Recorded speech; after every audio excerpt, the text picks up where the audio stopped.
It's it's all good, man. I just started the live, so waiting for Mr. Yard to pop in, Pop in, and then yeah, we gonna be good to go. Waiting for my VIPs VIPs, yeah, yeah, yeah, yeah, to come yeah, up in yeah, here. You know, and we're gonna have a yeah, good we're gonna have a good show today. yeah, yeah, yeah, yeah. I was speaking to Ray. He's here today. Yeah, I sent him the invite so he could join the discussion. Oh, cool, cool, cool. Yeah, Oh but yeah, he's got to log into his TikTok account first. yeah. That way he can see it. You know what I mean? Hey Ray, got into your TikTok account? Are you in your TikTok account now? He said he sent it to you. Yeah, yeah. So yeah, yeah, yeah. He said we should have a. He was saying that we should have a talk about you know, black and white dating. You know. Uh oh. All right, Yeah, we'll save that for the future. yeah, Uh yeah, oh.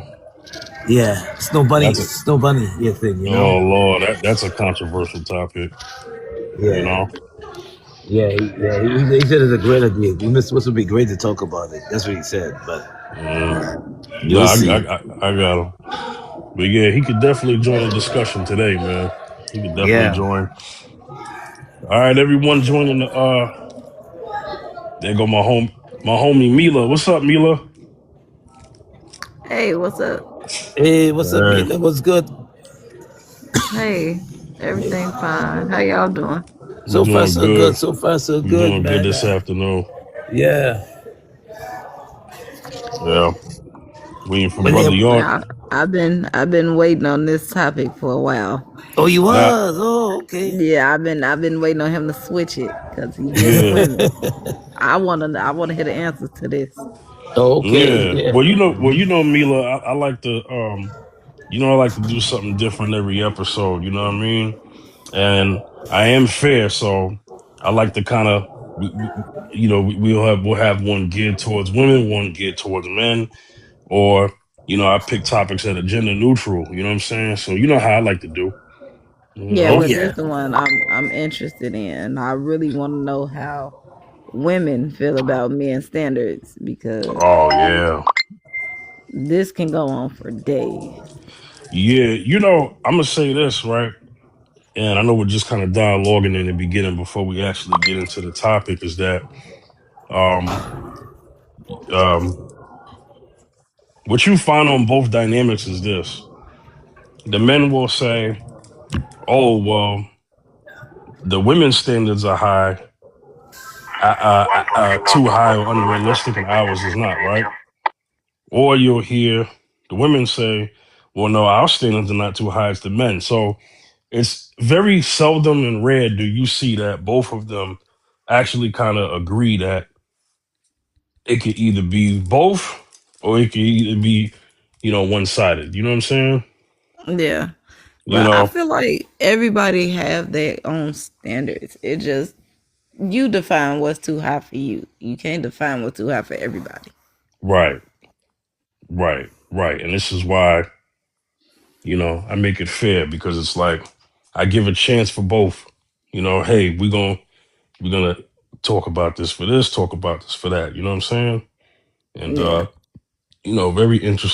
very interested to see what side people go on, or if somebody's gonna be objective and be fair and say, hey, it's a little bit of both on it's a little bit of both. You got the ones that are and the ones that are not. You know what I'm saying? So Yeah, but 9 times out of 10, the men with the high standards want to stay at home wife because he don't mind doing what he has to do as a man. So right, you me, can't say men's standards are too high. yeah, yeah. But we're gonna give context because context matters. Because on the last show Saturday when we talked about the ladies, oh Sage asked a question. Please mute your mic, Yes, I. please. Oh wait. Let me mute right. Yeah, yeah, I am from New York. I don't live in New York right now, but I live in Texas now, but yes, I'm originally from New York City. There we go, Sage. All right, so yeah, you see it on when we did the episode about the ladies question about do women demand too much. Um, I got the reaction I thought I would get. You know, Mm-hmm. you know what I'm saying, and so Yeah. but like I said, I'm fair. I like to kind of because since you've been joining the lives, I've had topics for both sides. Remember that topic that you first came on, and that was are men afraid of marriage or divorce? Uh-huh. You know what I'm saying? So I like to because the topic before that was are women picking careers over marriage. You see how I like to kind of one for one, one Switch for it up. one. Yeah, Yeah. thank you. You know. Hey Sage, I'm gonna bring you up in 1 second. Yo, Ultram, you can unmute. Can you hear me? Yes, I can, brother. Hey, How you your doing? your mic sounds a little distorted. Yeah. Ooh, God, that's bad. Are you on a Yeah, Bluetooth? really. Yeah. Turn your Bluetooth off. Hey, I have an idea. If you back out and Can come you hear back me? in, oh, there we go. That's better. That's better. Okay. How you doing, brother? Okay. Hey, doing good. Hey, man, this is about to be a good one, man. This is about to be a good one, Yeah, man. I'm about literally about 20 feet away from Zacchaeus right now as we speak. Yeah, exactly. Yeah, he told me you was gonna be on today. I said, yeah, I need to get this brother back because the last time we had you, it was a good show, but it was didn't get a chance to get enough from you. But this time we definitely gonna talk about this because remember when we had a topic very similar to this on the episode that you was on the podcast last season. So you know what I mean? It might have been this season. I don't know. I don't know. But we talked about it. All right. So I'm gonna get to you in just a second. I'm gonna get to Sage. Sage is new on the Well, panel. Hello, Sage. How you doing, Sage? Hello, how you doing? Thank Hey, you how's it for having going? me. It's going wonderful this afternoon.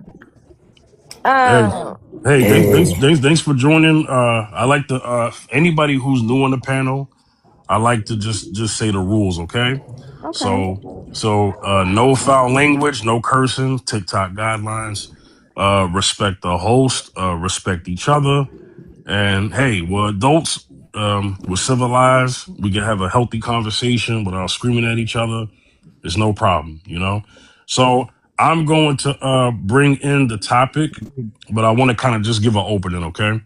So today's topic, are men's dating standards too high? Or or or you can answer it this way. Are men's dating standards too low? You can give context to why. There's a rhyme and reason to everything based off today's climate. Are men asking for too much? Are men asking for, not enough? Are men making decisions on who they want to be with based off of aesthetics? Or men not having, or men not choosing to get married, or because of something, or men requiring too much from a future wife? Do they want the wife to be everything under the sun, and them not actually offering much as well for what they want? There's many ways to kind of go about this. You know, so we're gonna dive into it, and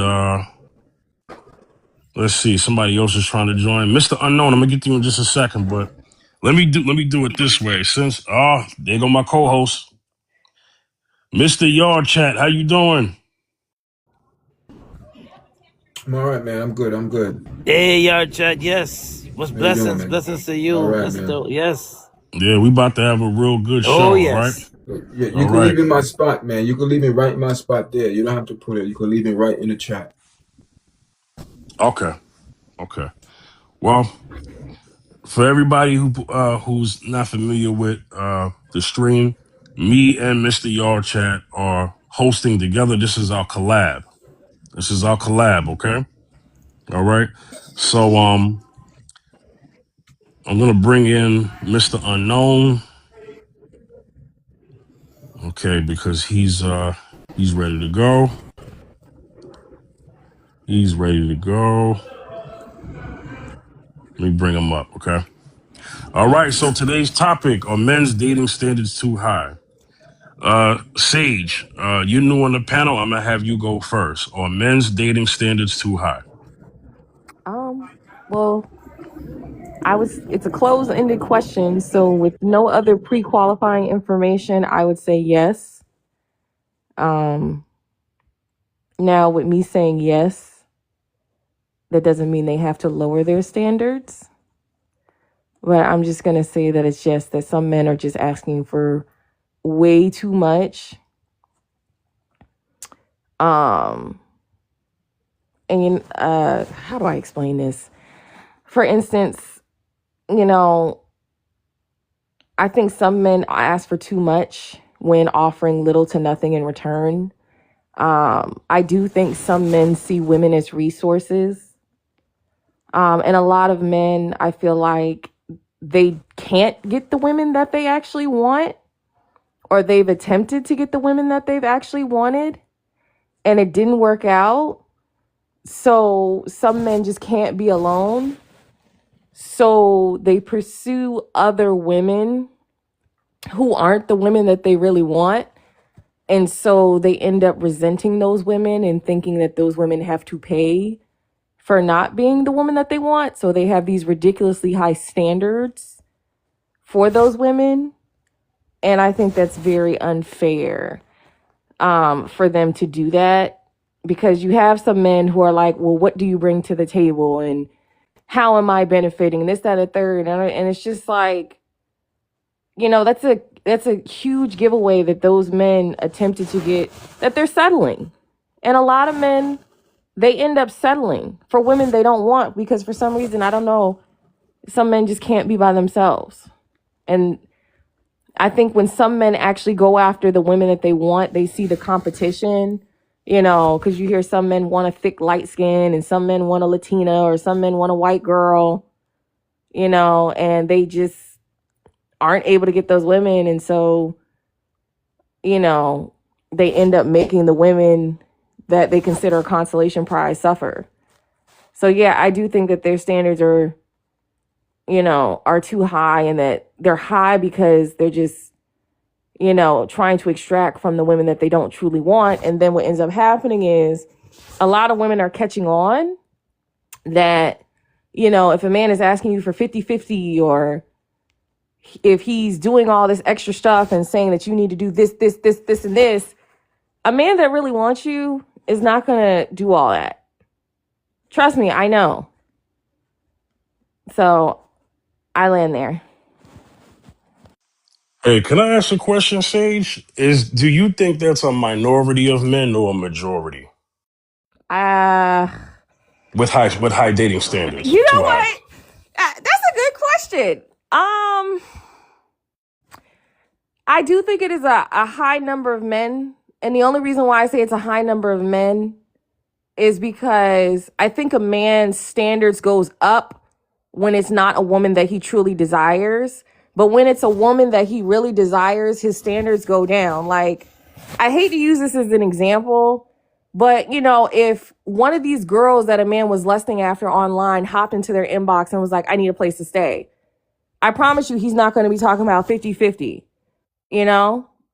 You see what I'm saying? Or if it's a woman that he approached, but it's not like his dream girl, then he's going to be like, okay, let's go 50-50. What can I get out of the situation?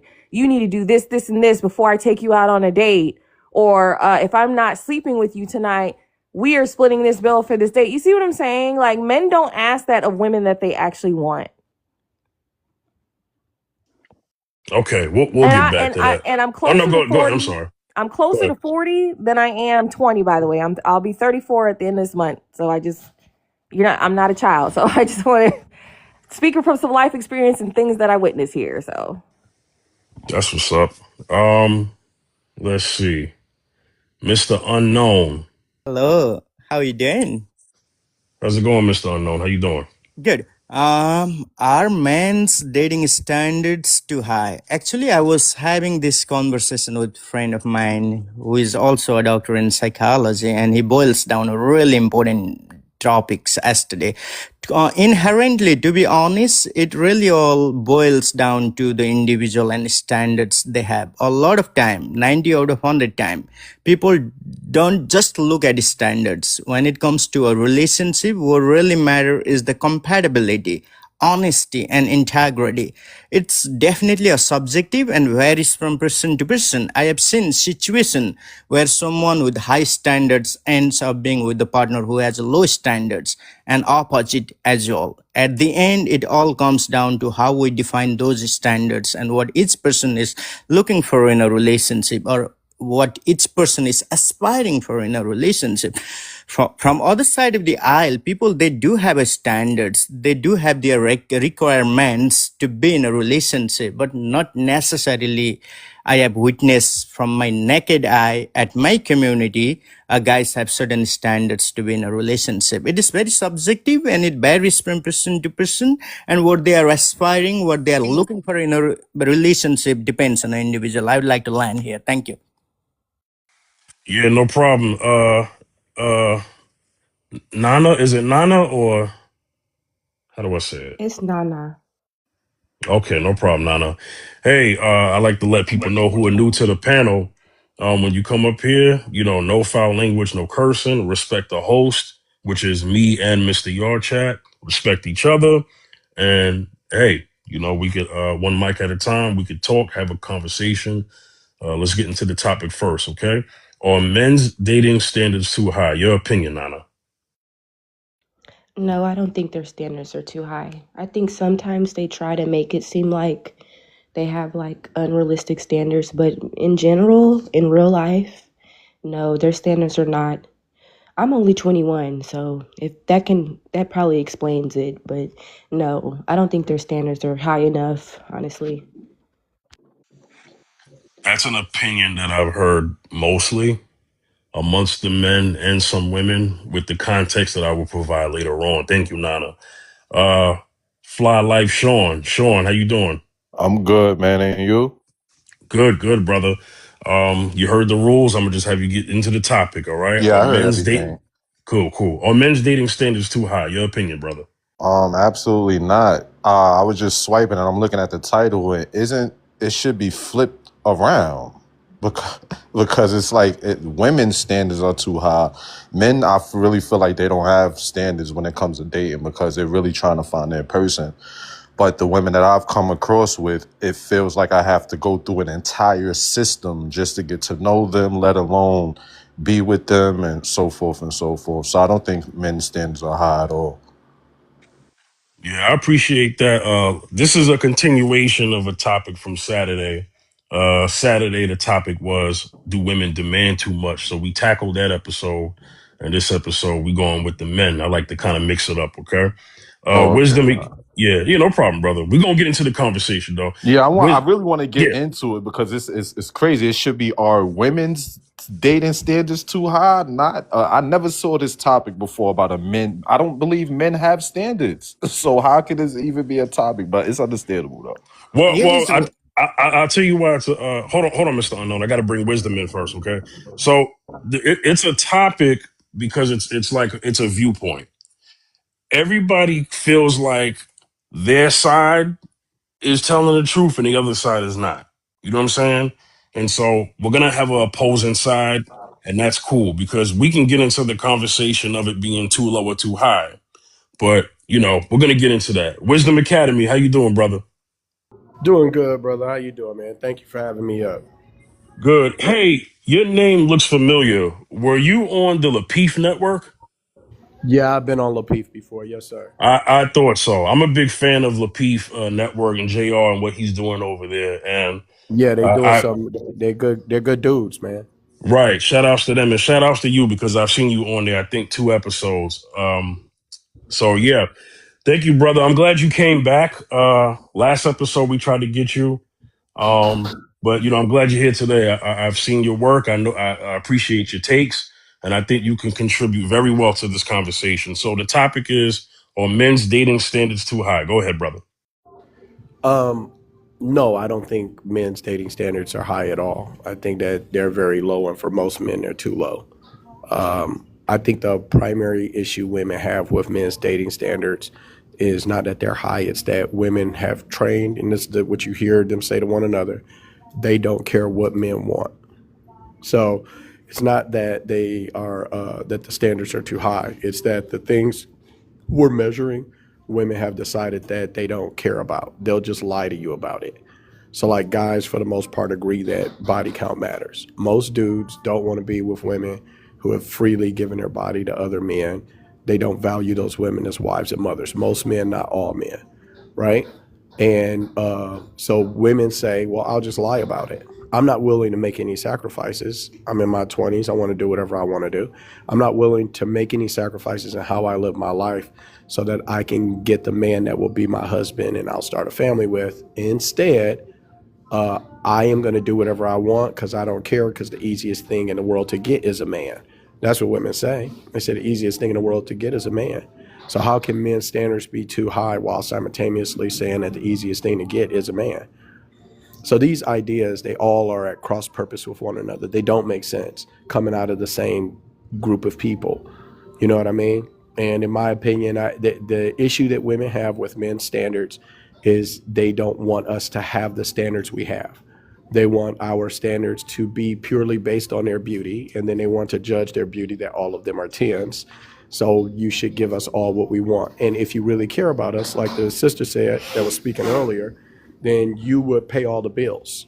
You wouldn't care if you valued me for my beauty the way that I want you to value me for my beauty. You would require nothing of me. I'd be able to just move in your house and live off of you because I'm in a tight spot or because I like the lifestyle that you can provide. And so a lot of this thinking, when I hear what women think about how relationships work and what men think, it is almost, and no disrespect to sis, because I'm not here to beef with you at all, ma'am, even though I'm sure we're going to get into, some back and forth.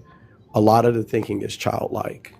It shows zero understanding of how men who want to be husbands and fathers behave. They're describing almost always only men who are completely in submission to their libido, as if every man is totally submitted to his libido.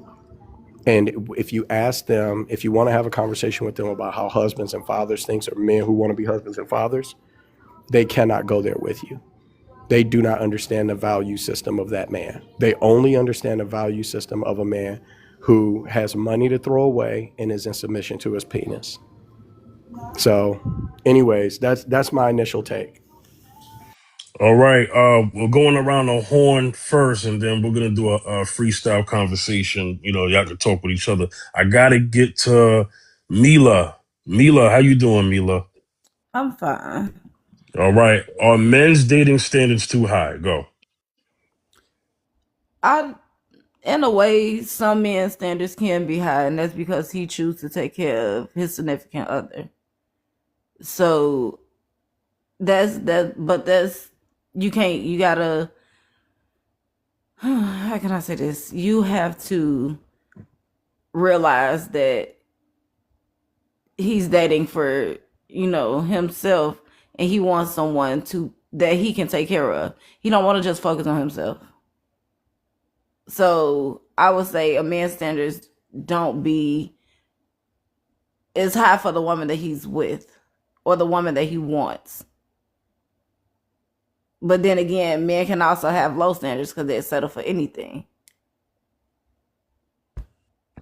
That's an interesting take, and we're gonna get into that part too. Ultram, what's up, brother? All right, can you hear me? Yes, I can. Are men's dating standards too high? Go ahead, brother. I need you to hear me out, okay? In this day and age, yes, men's standards are considered high, and it depends on the attributes of said men. You see, in this day and age, we, to those of us who are the baby faces versus the heels, us baby face men who know our worth, they the standards are considered not only too high, but they're considered unreasonable. Because in this day and age, you have a lot of women who don't care about peace.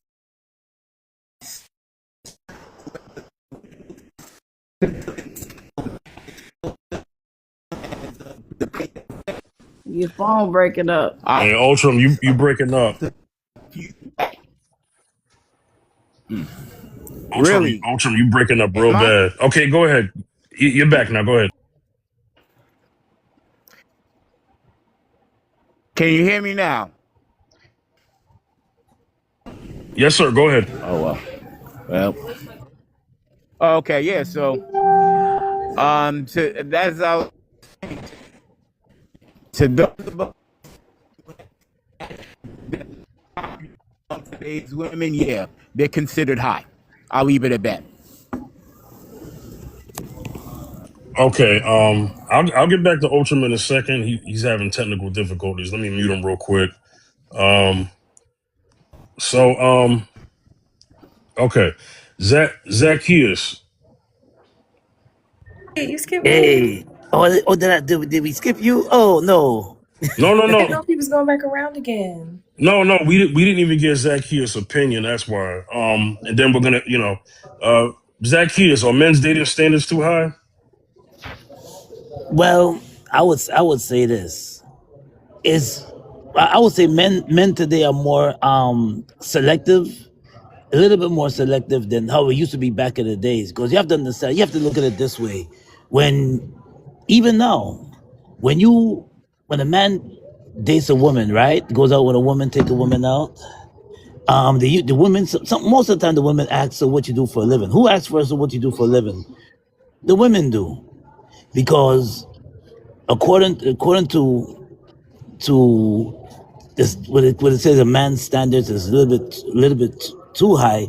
I don't think it's that. I don't think it's high, because I think a woman, the man's, especially when the man you to take her out, spend money, and let's just face it, the cost of living today is extremely high. It's extremely high. So, and some men just want somebody to talk to and connect with. Some of them want somebody they could talk to, connect with, and just enjoy each other's moment in time together. And some of the times, it's some of the women that ask, "Well, what you do for a living?" And if the price is not right, they get up from their seat and they walk out.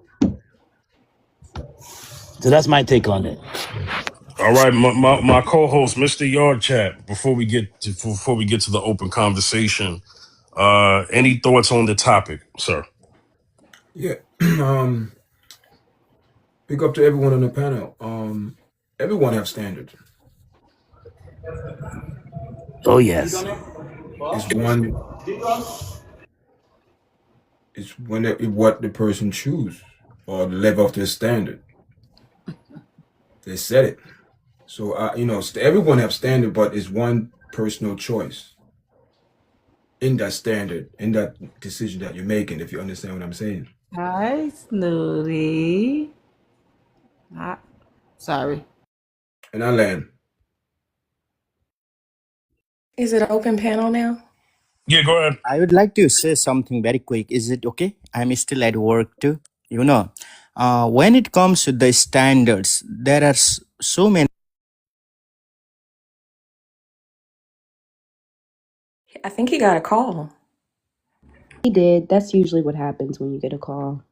Open up the panel. That's why his mic disappeared. Can I say something? Because I just wanted to say, my stance or my position still remains the same, that men have higher standards for women that they're settling for, but their standards lower if it is more of the ideal woman or the dream woman that they want to be with. And I do think it is unfair for a man to have high standards for a woman that they are, in my personal opinion, settling for, when they could pursue the woman that they really want and that they would not have those standards for. And also, like I said earlier, if one of those women that they are fantasizing about or see as their dream girl come into their inbox or calls them and be like, "I need a place to stay," there's not going to be negotiations on 50-50 or what do you bring to the table. It's not going to be, they're going to be like, yeah, sure, and try to hurry up and get it together. And also we have to be realistic here. Every time when we have these conversations, a lot of men do not have options in women like that to be picky and choosy. You know, it's not an abundant thing to where a man can be like, okay, I don't want this woman, or I don't want that, or I mean, to be fair, a man doesn't have to settle, but not settling would mean that you have to be single. But it's not this free for all where a man could be like, okay, I want this woman to look like this and to be this, and this, you know, to where he can obtain it, because the real thing is, does the woman that you want actually want you? And I think what's happening with a lot of men is that they are going to women and having high standards for women that they are settling for. And then those women are like, okay, but what am I getting out of this situation? And they weren't expecting for those women to have standards. They were like, a lot of these men think, oh, well, I'm settling for you, so you should be grateful that I'm even talking to you. And those women are just like, no, because I don't think men realize the amount of men that approach women who want to extract from us, who want to say, okay, I want to talk to you, but can you cook, clean, do this? Can you split bills? How am I benefiting? We are approached by men like that a lot. So that's a dime and a dozen, but that's just my personal opinion. I really like your opinion. You know, men's standards are critical when it comes to relationship. When those standards are not reciprocated by women, many men end up being single. Mutual effort, understanding, and shared values matter in a relationship. If we have a high expectation in a relationship, then we'll end up being single. I So generally think the it's problem important, is Nana. It's important to find a common ground. You know, okay, my bad. I have seen women who are very capable of making decisions, and men not. But men, they do have high standards. For example, my mom has a high standard than my dad. She's really good at making decisions, but her high standard has never been a problem in a relationship because my dad is really good at other things too. We have to accept the differences. So I have Yes, seen, yeah, us women and men are taught differently about right, relationships. right, We're not taught the same. How men are taught right, about relationships, women are not taught that. Men are taught to put women on a pedestal. right, Women are right. taught to be held higher. That's Yeah, just what it is. Women are held higher standards for women, obviously. So we're going to have higher standards because society holds us to a higher standard than men in general. So, I right, mean, it's just we're taught differently about, I don't think it's right. I don't think that should be the way, but that's just, people got to unlearn those things. And right. it all comes from how we grew up. It all comes from traumas, experiences, people that we've been with in the past that made us have these high standards. My standards wasn't so high until now because I realized, hold on, how come I had all these girlfriends, all these people that I've dated all my life? I'm 38 years old. I'm sorry. 38 years old and got my own everything, 2 businesses, everything. And every girl that I've ever dated, how come I've never heard a woman say, hey, I like you. I want to take you out. Where do you like to go? I like tacos. All right, I'm gonna make reservations to this taco place, and I'm gonna come pick you up in my car, and I'm gonna hold your door open, and I'm gonna do all of these things because I like you and I want to show you that I want to be with you. It was always I have to pay in order to be with this woman. If I don't pay a fee, if I don't pay her bills, if I don't take her out and into these expensive restaurants, then I have no chance with her. So now it made me level up my standards to say, okay, now I feel like dating a woman is draining my bank account, it's draining a lot of my energy, my mental health, and everything. So now, if you have kids, I'm not dating you because I have no kids. So we're gonna make this fair and we're gonna have this balance. If you don't have your own your stuff together, if you don't have this situation going on, then I can't date you because I have all of my things going on. So I'm not about to come pick you up in my car and hold your door open and pay the entire bill just for you to make me wait 6 months for schmecks. It's So just I it's just agree. it's I crazy. agree I too. think it's an important thing that if you do not have any children, to not date someone who has children. But you have to understand that it is an option for you as a man to date a woman. Because, I hear this a lot. Men can date women. Like if you're a man and you make $100,000 a year, right? It's women out here who make $100,000 a year who are successful business owners. And it's women out here who make that type of money who don't have any children.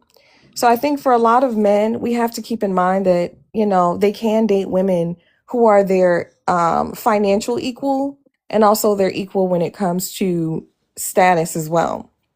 So I do agree, you know, if you don't want to date women who have kids, I also think women who don't have children shouldn't date men with kids. So I agree on that point. But I'm not gonna lie, all of the women with kids are throwing themselves at me because they see, oh, he's 38. He don't have no kids. He's responsible. He was raised the right way growing up. Oh, and he has his own place and he has cars and his own business. So yeah, he's a cash Yeah. cow. That's who Uh-huh. I'm gonna take Okay, advantage but are of. That's you, what But type of fly, women are you dating? fly. I date, but I give everybody the benefit of the doubt. So I don't date the top-notch women with the silky hair and the big butts and the Instagram model type. I date normal women who work 9 to 5s, who look regular, who like it just seems like they're all the same, no matter the faces, the sizes, whoever. That's my No, take, I would and I say, want to leave I would it here. definitely say, you know, if those women that are approaching you have children, you have to be firm and let them know, hey, you have a child. I'm not interested in dating somebody with Yep. a child. And then I think it also needs to be clear about your intentions, because you made a statement and you said, I shouldn't have to wait 6 months to sleep with you. So I think it's important that you make it clear up front how quickly you want to have relations, so that you're not waiting for 6 months to sleep with that woman. No, I'm Right. sorry, not 6 months to sleep with them, 6 months to be with them. But if I'm being with you, everything should come with it, right? The schmecks, the romance, the date nights, the everything. So that's what I really meant. Not Yeah. Right. waiting 6 months for schmecks only, and then I just leave you because I got what I want. No, that's not Yeah, me. no, it's important to have those conversations up front. At front, yeah. You have to be clear, crystal and clear. You know, relationship requires effort from Hey, both parties. You know, especially when responsibilities are involved. When both people contribute and support each other, the relationship becomes balanced and healthy. Finding a common ground is important because it helps both sides. But you have to be very crystal and clear in the beginning with your intention. If you want to be in a relationship with the woman who has a kid, Noted. yeah, Noted. Thank you. I appreciate it. yeah. Yeah, some men want simplicity, you know. Simple things. What I mean, let me expand on that. Simplicity. Simplicity meaning that it's not, we could just go out, not even go out. We could just be around each other and just just enjoy each other's company, just great conversation and just being But friends. but And enjoying each other's company. It's not just, I'm sorry to cut you off, Zach, but that's non-existent today. What women you meet today that just wants to just hang out and have a conversation without benefiting from it? Because people are adults. They have but jobs this and is why you have to responsibilities. understand. This is why so much divorce happen. This is why so much, because they don't know how to enjoy each other's company. That's the main ingredient. You know how many women that I've talked to and say, hey, what are you doing this weekend? You want to go to Central Park and you want to go grab some hot dogs and walk and feed some birds and But that's not the And right some one for you. women will just not. something That's not the Some right one women for will you. not take That's that not as because a she'll date. drink They before will you tell know you it. no. When the going gets tough, that's not the one for you. That's not the one for you. This is why it's important to wait on God. Just wait. That's not the right one for you, because if she's leaning on your pockets, leaning on just what can you do for me to put a smile on my, no. And like Sage asked earlier, like what kind of women do I go for? That's such a powerful question right there, It because that's what a is. lot of women ask. Because when I tell these stories, that's a lot of women's first thought. Like, oh well, are you going after these top notch women that with the pretty faces? And I'm like, no. You want I'm somebody going- simple. You want somebody simple. Yeah, I'm not going after them because they come with a lot of headaches and they get a lot of attention. So I'm gonna have to compete. Yeah, but that proves my statement earlier about you know, men have higher expectations for the women that they don't see as top notch. But then when it comes to these women who have the aesthetic, you know, they can't have those expectations because it's many other men that are competing for those specific types of women. So my advice would be I think you should just go after what you really want and pour your Yes. energy into what the type of woman that you really want, I just want a even if it submissive means woman that's gonna love me to the moon and back. that doesn't mean that Well, those well, let me tell I you women just something. that doesn't mean those women that have that aesthetic that is not going to love you and not be submissive. I'm just saying I if have a you want question. that aesthetic and you want that top notch, you know, 40-inch bust down, big booty, tiny For waist woman, go after her. I don't There's want a who? that. police officer out here. I don't care. Let I me don't care if let you me ask look a quick like question. Precious. I don't care if you built like Precious. You coming home and you cooking for me and all. There's Mm, nothing that I that's wouldn't right. give you. What Nothing that I wouldn't give you. I don't what? care if you look like freaking Norbit girlfriend. I'd That's like right. just treat me good. Mm. Just What? be there. Why do you think so much men, like older men, even someone little younger, are going for foreign women because they want the simple, simple person. They don't want a My person home that's My headaches homeboy went and to Brazil. I'm sorry to cut you off, but that's right because my homeboy just got back from Brazil 2 weeks ago, and I'm not gonna lie, he's single and he's divorced, so he's outside. And exactly. he said, yo, bro, I had $40 and I had 2 Spanish women in my hotel the entire weekend. They was cooking for me, they was rubbing my feet. I didn't even have to ask twice. Mm. I'm thinking about moving over here, like just living over here. But I'm like, you That's serious? that's a fact. Yeah, but That's those right. women, I want to be clear on something, right? A lot of those women, he's not the only man that they're doing that for. That's Oh, I just, know that. but Oh, I know. and this goes back to the other thing, right? The other thing is transparency. It just sounds like some men want, and I don't know your friend personally, they want maximum benefits with the least amount of investment. And a lot of times when I hear these conversations, it sounds like you're not talking about women as people, but women as utilities on what can be extracted from women and as if women are appliances. Women are not appliances. I'm saying what I was saying earlier is, do you want a lover and companion and somebody that you really get along with, that you can vibe with? Or do you want somebody that you can extract labor from? What are we My looking for here? Are you looking for no, somebody that you vibe with, that's your soulmate, that you love? Are you Sage, looking for a woman that's you gonna taking what I'm saying way out of context. What my point and what I just said about him paying the $40 and they doing everything here is that it's like they're more traditional. They hold more traditional traditional women do that values within the than context? US women.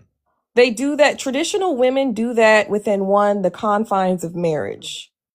That's the thing. When we talk about traditionalism, because I was raised Southern Baptist and my father is a Sunni Muslim, those type of things happen after the man has courted the woman, invested in the woman. He has made her an honest woman and has given her his last name and has done so in front of the eyes of God and witnesses. And then after he has married her and provided for her, that's when he gets those things. You see what I'm saying? We All right, want let me traditionalism, but traditionalism, the main foundation of it was because of either mainly religion, like Islam and Christianity are two big ones that I know about. So I all don't right, want to make this about religion, but let me come in here. Okay. Pleasure, you there? What's good, brother? All right, Pleasure. Welcome to the panel. The rules are no foul language, no cursing, respect the host, respect each other. All right, let's get into the conversation. Are men dating standards too high? Go ahead. All right, so I'm going to preface this by saying the only time somebody has a problem with your standards is when they fail to meet them. I don't care if it's in requirement to a job. I don't care if it's in requirement to a loan. I don't care if it's in requirement to a car manufacturer. The only time you have a problem with standards is when you fail to meet them. As for men having standards that are too high, absolutely not. Men do not have high standards. If you ask men what they're truly looking for, most men would agree on 4 basic things: fit, friendly, feminine, and cooperative.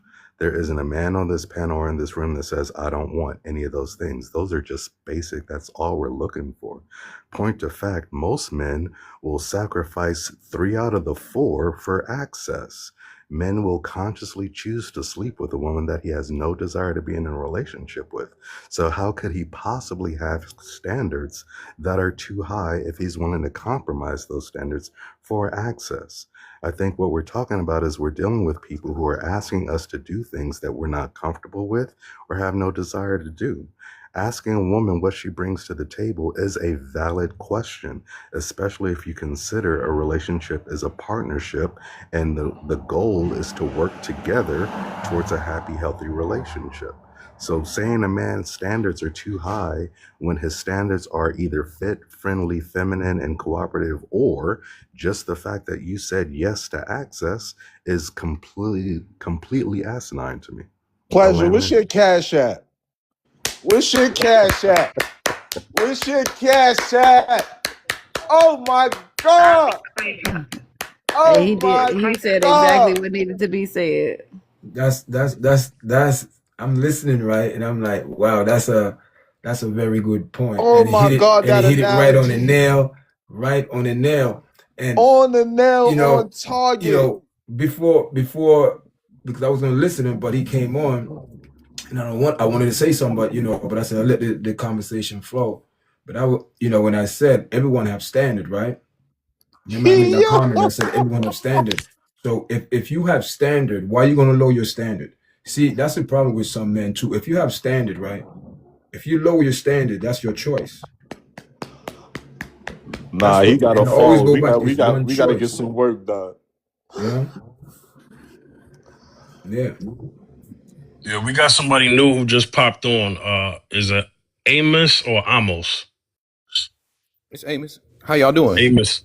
How you doing, brother? Thanks for coming to the panel. We have rules here, okay? Just watch your language. No foul language, no cursing.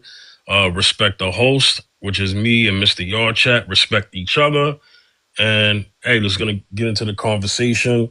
Are men's dating standards too high? Go ahead. Thanks for having me. I think men's dating standards are immaturely low. And what I'm saying is, like, a lot of the things that men are looking for are pretty much abstract and are not measurable. And I think that's where things get misleading. Sage made a lot of good points to the young man Fly Life. Like, he has all these things, but so for some reason he can't get the woman he wants, right?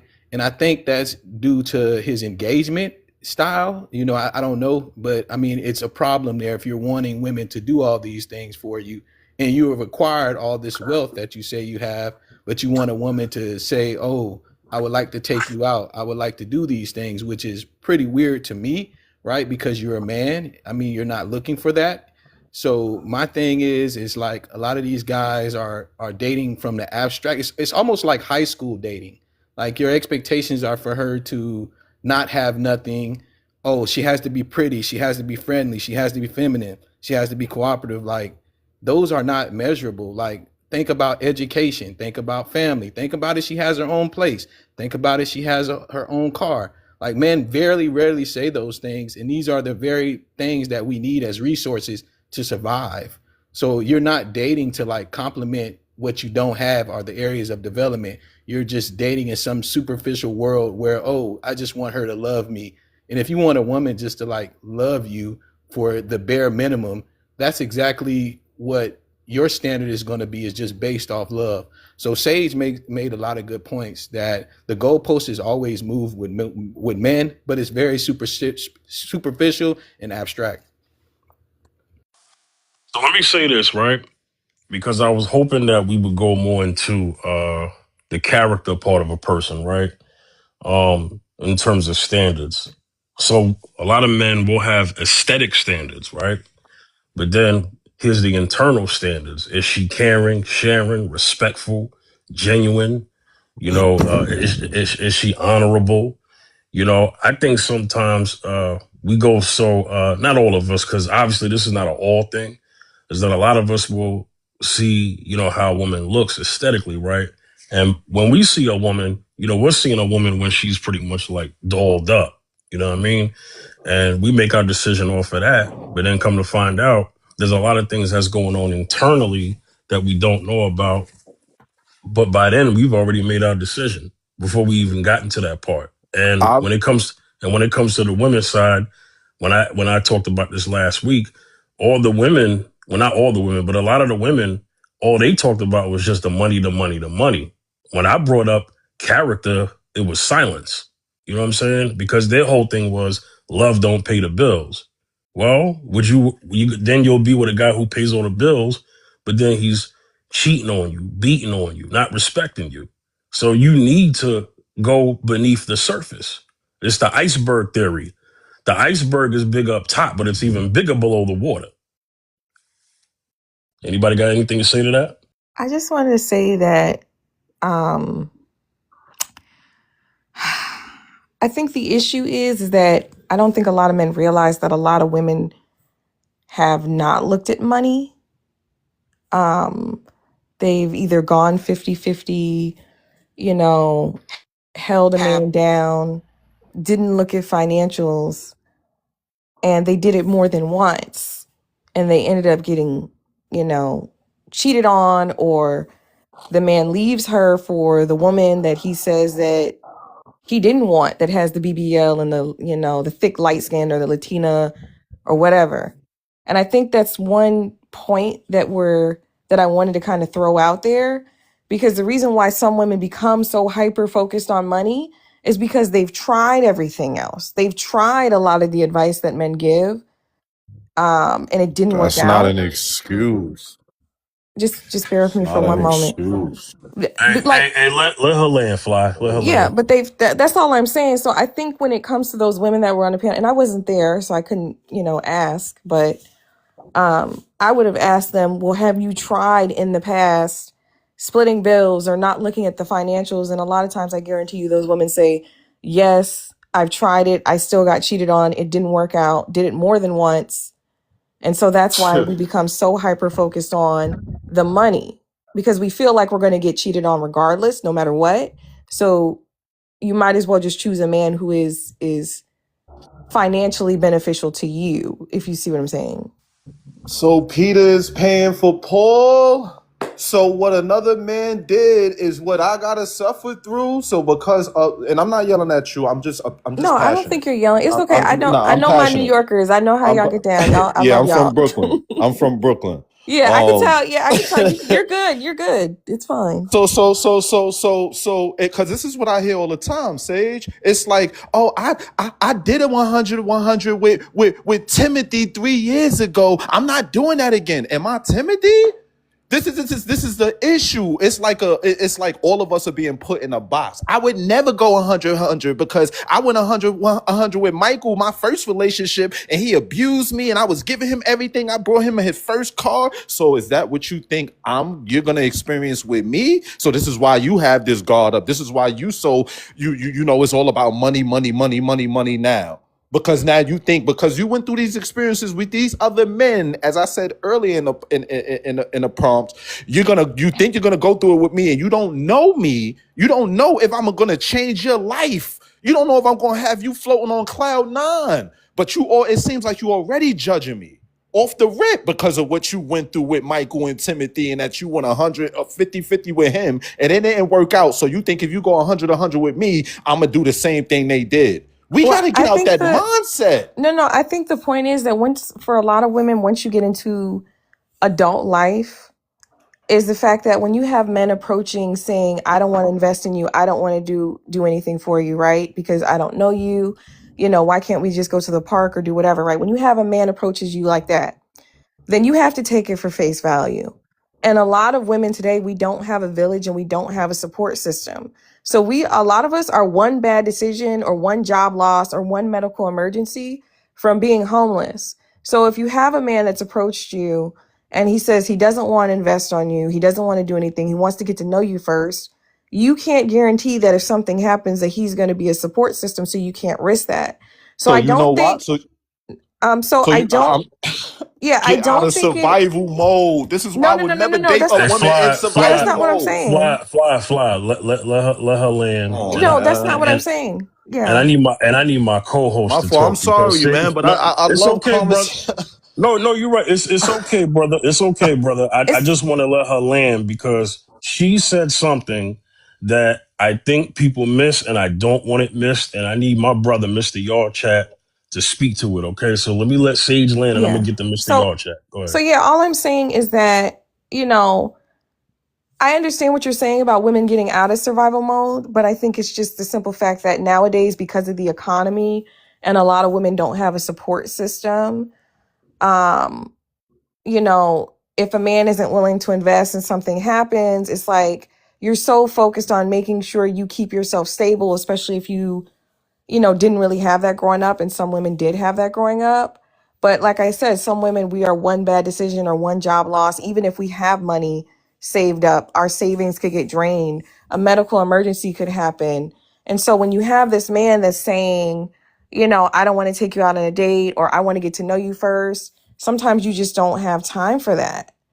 It's not that it's not that women don't want to give men the benefit of the doubt. It's not that women don't want to you know, be able to spend time with you, but like Almost said, we're not teenagers anymore. Sage, We're men fall on their we're faces adults. too. Yo, We No, but what I'm saying is, fall back. yeah, no, I Just let her need, he's land, okay. man. I She mean, let her Yeah, wait a land. minute, man. She fly, ain't Let her giving me a land. chance, yeah, but man. all I'm trying to say is that we're adults. So if we make a mistake in adulthood, it comes with some serious adult consequences. We don't have our parents or school system or being a minor or whatever to shield us. So I think that's what the main thing that we're missing. We can't date like we're teenagers. We're dating like we're adults because we have adult consequences. So that's all I'm saying. okay. Can I add to All right. One second, please. 1 second. This is how I like to do my podcast. This is going to be a clippable moment. Okay. So please don't interrupt this. I'll get to you in a second. Mr. Yard Chat. Every stream, Mr. Yard Chat. What do we say? We pick these topics and our point gets proven. How many times? All the time. Every time. Okay, Mr. Yard Chat. Listen, you know, I know people say, oh, your chat is a host, but I like to listen. I like to listen because, you know, the conversation is about standard.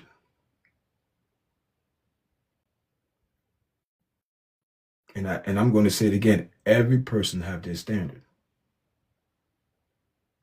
And when you make decision, that's your standards. Good ones or bad ones, because you are responsible daily for your action. That's it. You respond. So people who say, oh, you have standard, you lower your standard, break your standard, who are you going to look to? Nobody can make you break your standard but you when you look in the mirror. So we all here talking about standard. If you, oh, this is my, you prefer, well, I'm in this. Well, that's what you chose. Why you decide to go outside of your standard about say yourself? Standards reflect you. So you can't blame nobody who you choose to be in a relationship. That's you. That's you. Mr. Yard, Sage said, and this is why I called on you. Sage said something that I think a lot of people missed. I brought up the internals, the character. She said that many women have gotten advice. They tried those things and it didn't work. So you might as well get with someone who's more on the bag side, because there's no guarantees that the man with the good internals is going to be who he is to you, because he can still cheat. Well, a man with a bag can definitely still cheat. Mr. Yard Chat, speak to that. And I was going to get to that because it comes down to one choice. It's your choice. It's always your choice. It's going to fall right back into your hands, back into your lap. It's your choice. If you have a certain way, character, your standard, your morals, that's you. So it doesn't matter what people say. It's what you chose. That's if you know you have a certain standard, quality about a person, you want this person, this, that, okay. So if you decide to go outside of your character, your morals, your standard, and decide to settle for someone less that you know, and we all know the red flags are there. We come on social media, act like we don't know. We know what we're doing. Some people just like to play in fire and think they're going to get burned. We need to be real with ourselves. That's what I say. These conversations is to reflect how we look at ourselves. Don't make ourselves look good and come on social media and not keep it real. it's all, I understand it's all going to go back to one choice, what you choose, your standard, your moral, your character, what you represent about yourself. So what you push off, the vibe you're pushing off, it's attracting something. So stop looking at others, look at who you join. You have an issue, who you get in your life, who you hang around with, what the vibes you're putting out. You're only going to get what you put out. And it's not what goes in defile you, what's come out. So what vibes you putting out? And I land. All right. Teardrop just joined the panel, and then I'm gonna get the Amos. All right. Teardrop, how you doing? Hi, how y'all doing? Can you hear me? Yes, ma'am. Yes, ma'am. Welcome to the panel. I'd like to explain these rules to anybody who's new. Okay. Okay. No foul language. TikTok guidelines. Okay. Respect the host. Respect each other. We're civilized adults up here. I think we can have a conversation and, and be respectful, even if we disagree with each other. Okay. All right. So answer the topic. Pleasure. I see you. I'll get to you soon. Pleasure. So are men's dating standards too high? Go ahead, Teardrop. Well, I was interested to come up because I was just listening to the interaction between Sage and Fly. And I think it's just interesting because Yarchat kind of like wrapped it up in a bow, because no matter what anybody think, what Sage was saying, that's her standards and that's her reasons for her standards. And the same goes with anybody's standards, whether it's a man or a woman. And so I think like a lot of times when we have these conversations, it's like somebody else might think that somebody's standards shouldn't be this and that, but they don't have to live my life. You know what I'm saying? They haven't had my experiences. They don't know why. Like a lot of times people are judging, like I'm seeing people in the comments, they talking about women chasing a bill, like this and that. Like they talking about like women just want money. It's like, that's crazy because my bills are like $4,000 a month. Then on top of that, as a woman, I get my hair done, I get my nails done, like I go shopping. So it's like most of the people that I'm like looking at people's at pages as they like saying these things. And I'm like, you don't even live like you even had, like if we was talking, I wouldn't even expect that for you because you don't even do that level of stuff for yourself. So it's like you can't even see that. And because you don't do that, you don't even understand why I do that or how I do that or why I might want something that takes care of themselves like in a similar manner. So at the end of the day, it really is just about what your personal standards are. You the one that has to live with them, and you the one that also has to take the consequences of lowering your standards and putting yourselves possibly for women in a dangerous situation or anything like that. So I just think that's interesting because personally, I don't think men's standards are too high. I know I was on here earlier, I had to leave for a second, and they were saying, somebody said that that's the easiest thing to get is to get a man literally. It is for me anyway. Like when I encounter high men standards, like I don't know, because like I have a law degree, so a lot of I have my own money, but I just don't know. I just don't think so. But I think like one thing that's interesting to me is that is the prompt. Are men's standards too high? But then we start talking about women's standards. So then I ask, what does that tell you?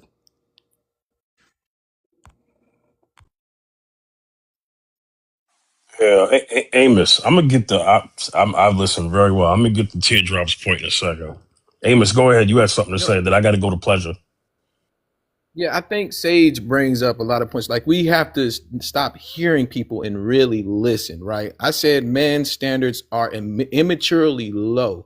And what I mean by that, the guy gave an example saying, oh, the passport, his brother went to Brazil, paid $40 and had women cooking. Like, to me, that's sad and immature because men right now in this time want an immediate investment on the money they spend. So I give you this, eat something right now. And that explains, and I'm gonna use this analogy with children, why men don't really be with their children. Hear me out. Because you're not getting that investment when you're immediately back when you spend your money.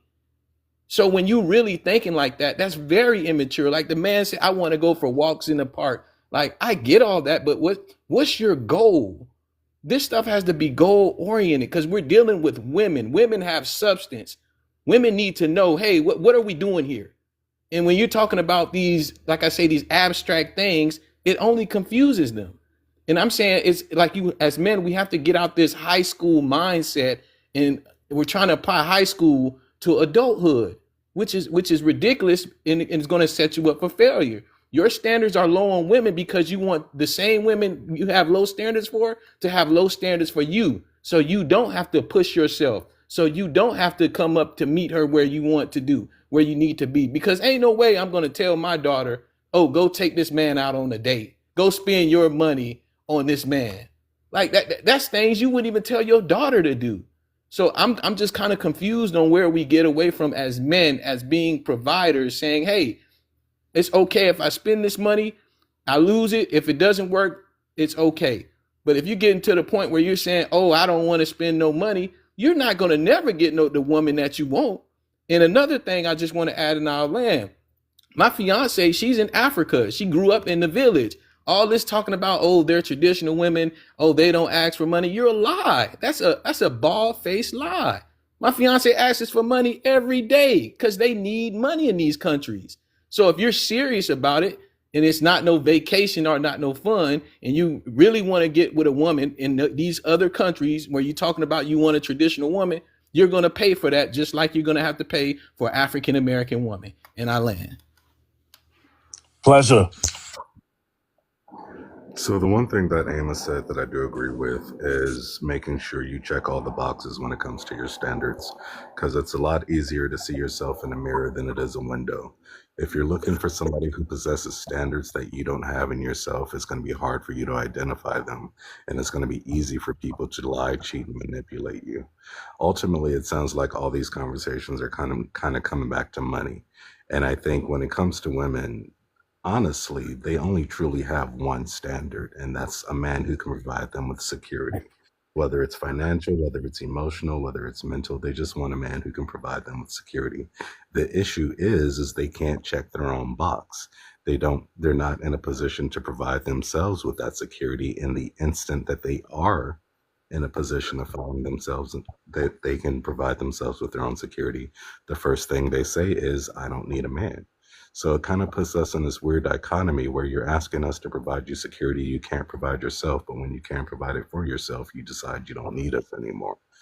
At the end of the day, the bottom line is simply this: men don't have high standards. I think men need to raise their standards, and I think men need to make sure that they check the boxes that they set the standards for. If you want a hardworking woman, you need to be a hardworking man. If you want a loyal woman, you need to be a loyal man. If you want a woman who can exercise conflict resolution and de-escalation, you need to be capable of all those things. And that door 100% swings both ways. If you feel you are finding it very difficult to find people who meet your standards, maybe it's because you don't meet your own standards. May I say something? Hey, before you go, Sage, Fly wanted to get in, and then you can go. Okay, go ahead, Flo. I'm sorry. Nah, I'm gonna give it to Stage. Yeah, Stage, Go you ahead. go Go before me. ahead. Okay, so Pleasure, I hear what you're saying when it comes to the high standards things, but I know that you heard my point earlier, but I just want to repeat one quick thing. I do think men lower their standards for women that they actually want, and they raise their standards for the women that they settle for. I would also say that we also have to keep in mind that a man providing and taking care of a woman and giving his money to a woman is a choice. Nobody is forcing that man to give his money to a woman. And the thing about it is, a man can choose a woman who is his financial equal. If that woman is not your financial equal, then you can look for women who are not struggling, who are actually stable, because these women exist, along with the women who do not have children who are financially stable. So I think when it comes to that, I think a lot of men reach for women who are not their financial equals. And I don't know why. some men reach for women who are not their financial equals, but I feel like a lot of that can be eliminated if men would talk to women who have their own money. Just talk to a woman who has her own money, who's on the same level as you, and then make sure you're on the same page, because believe it or not, it's a lot of women out here who they'll take care of a man. If you don't want to provide for a woman, there are women out here who are taking care of men, and she goes to work, works 16 hours a day, and he's at home playing the game, eating up all the food, eating up the fruit snacks or whatever. Those women exist. And there's plenty of women up here who will argue for 50-50. So my confusion comes in is when I know that these types of women are in abundance. I don't understand why some men are constantly focusing on on that particular subset of women when there are women who like literally take care of men. So Okay. you mentioned in the Wait, comments that you've been married since 2018, which, if my math is correct, that means you are about to be 7 years in. So I don't like to talk about my personal life. I just mentioned that in the comments. Right. So I asked you a question of what your husband's standards were, and your answer is, I don't know. And not to point a finger at you, but that answer is very indicative of a lot of women out there, especially when we're communicating about whether or not men's standards are too high. You have a man you've shared your life with for the last 7+ years. And when I ask what his standards are, you don't know. How could you possibly not know what your own husband's standards are?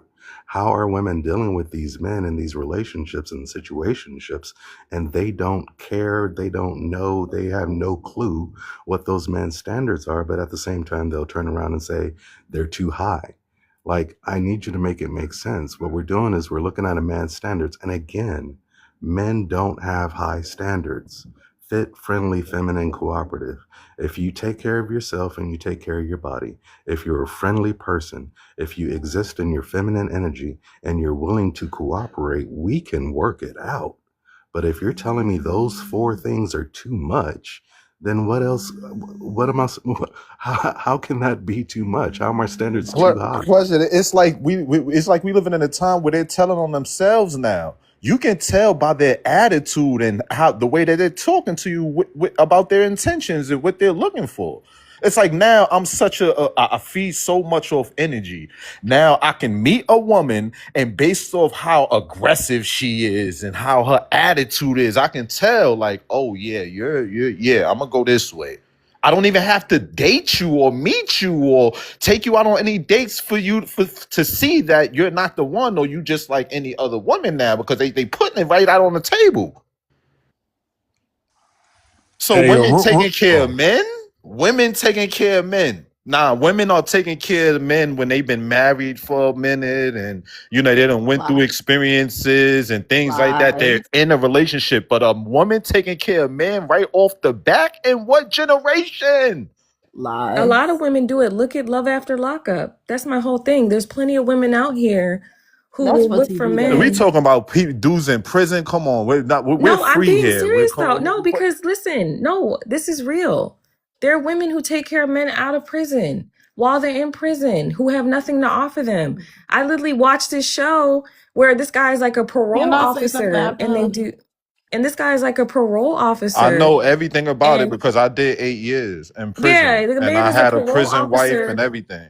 And these men are on the registry, the registry, and these men are finding wives and women to take care of them. So these women exist. So You equating it to men that's in prison doing time? I Come just on, use this that. is come on, come on, come on. I was just Come using on, that man. as an example. But you can't. That's a terrible example to use to criminals, men that's in jail. These are fake stories. They getting paid to develop these stories. I love After Lockup. I've watched the first season. I started watching it in prison.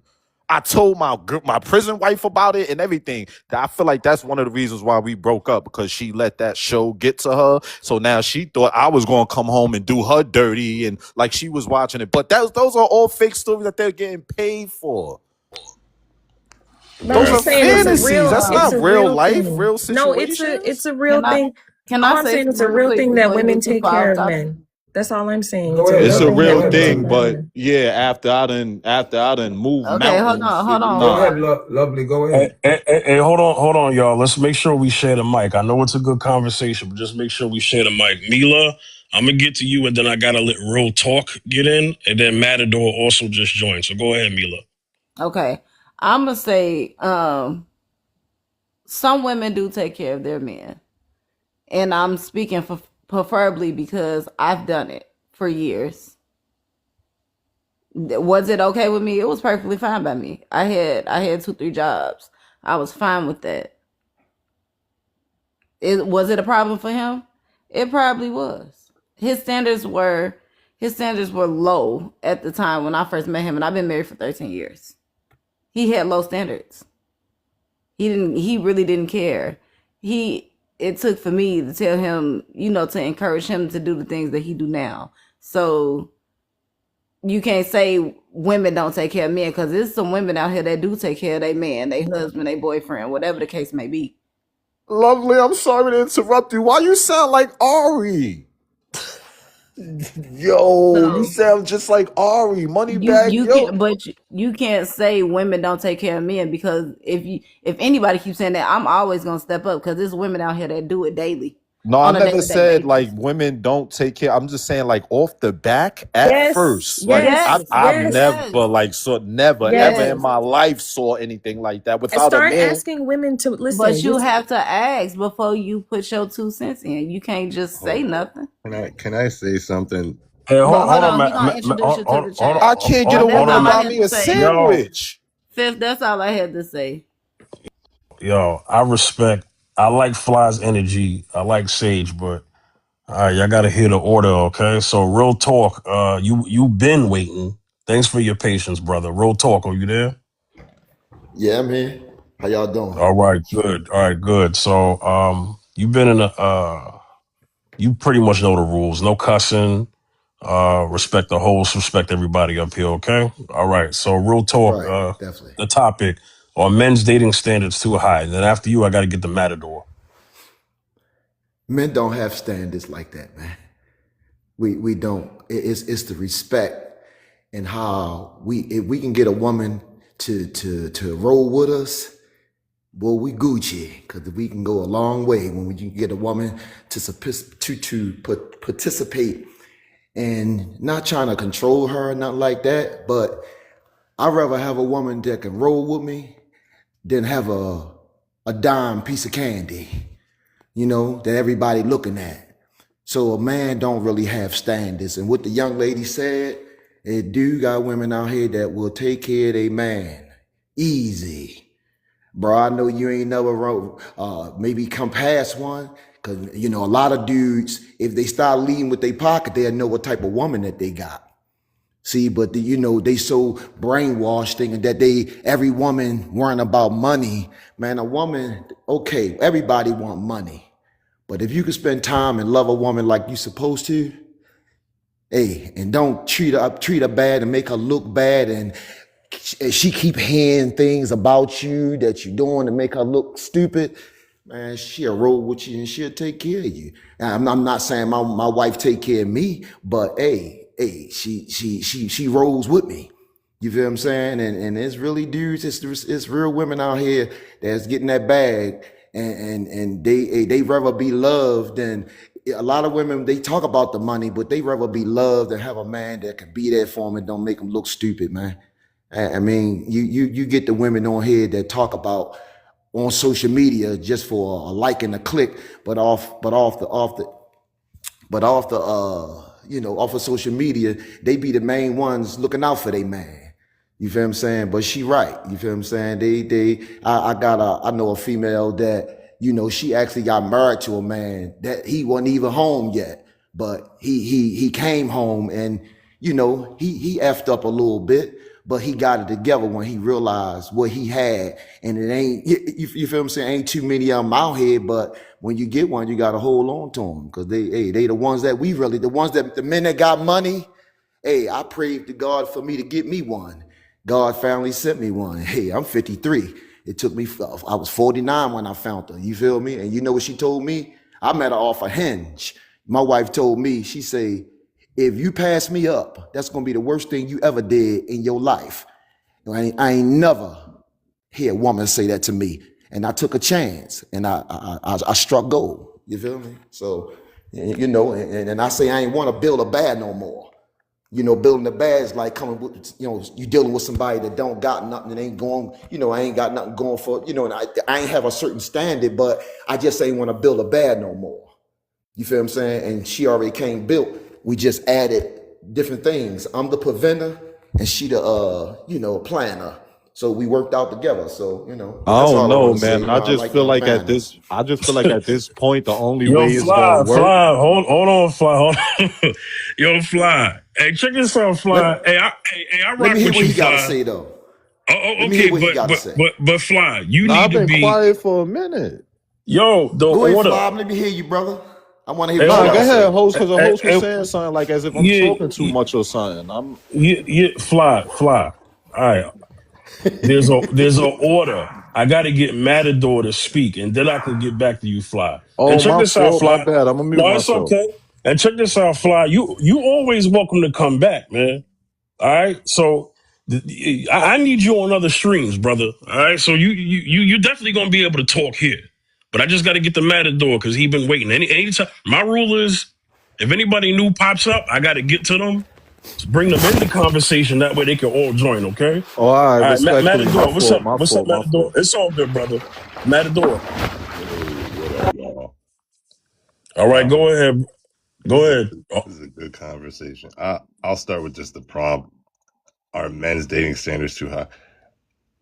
I would say no. I would say they're not. I would say that men have basic standards. If dating standards are accepted, then men have basic standards compared to, I would say, most women nowadays. Like most women give you a laundry list of what they want, you know, from height to income to what type of this, to what kind of humor, to how he responds to certain situations. Like they'll go down a laundry list. So most men I meet and know, they start with very basics, which is, you know, do you love me? Do you respect me? Are you, you know what I mean? Are you going to be loyal to me? And then on top of that, everything else is, I wouldn't say negotiable for some, but everyone determines what their standards are from there. I think all men want those basic three things. All people want those basic three things. But I also think that right now a lot of men they feel like that's a high standard because it we live in a society that kind of is hedonistic, like especially US American society. We see what is uncovered. Like there's no surprise that all this sexualization and all these, oh, they're trying to break apart the families and take men out it's like, we see why. Because they want the fucking kids. They want the kids in that household. They want the men out. They want women alone. They want people. I mean, they want more vulnerable people to be vulnerable. So, you know what I mean? It seems as though if we reverse engineer that, okay, what's been going on? Okay, all this stuff is drawing apart the family, individualism, and this and that. So let's reverse that. We need to be together, working together, talking together, figuring things out together. We don't need, men and women don't need to be enemies. They don't need to be some big, huge distraction that, you know, is from the shit. Like there's never going to be a reality in which there's going to be a war of men and women. Right. So the war they're distracting us from is from the haves and have nots, the good and the evil. And if you feel like your brother or sister is evil, if you feel like your fellow black woman or black man is somehow your enemy, then that will allow you to distract from, you know, the real dangers. That's what I feel like right now. It's like men's dating standards aren't too high, but morality is at an all-time low. So it's like, it is a high standard if you have one side or a society that's pushing down morality in general. Like, go do whatever you want. You're single. You can fuck whoever you want. Go do this. Go fuck this nigga. Go do this. brother, you cursing too much, man. I'm gonna give you one more chance, man. You using F bombs. Come on, brother. Go ahead. I didn't know it was a language sensitive thing. My bad. I said what the rules was earlier. No foul language. That means cussing. But go ahead. Gotcha. My bad. Yeah. So basically, that's the gist of it. Is I feel like men's standards aren't too high. I just feel like morality's like pushing people down, and now it's somehow become cool to be a terrible person, to have sneaky links and cheat on people, and just be basically like a prostitute and everything but name. Yeah, it's just become really normal. So I feel like for men, a lot of men are losing hope that they say it's a numbers game.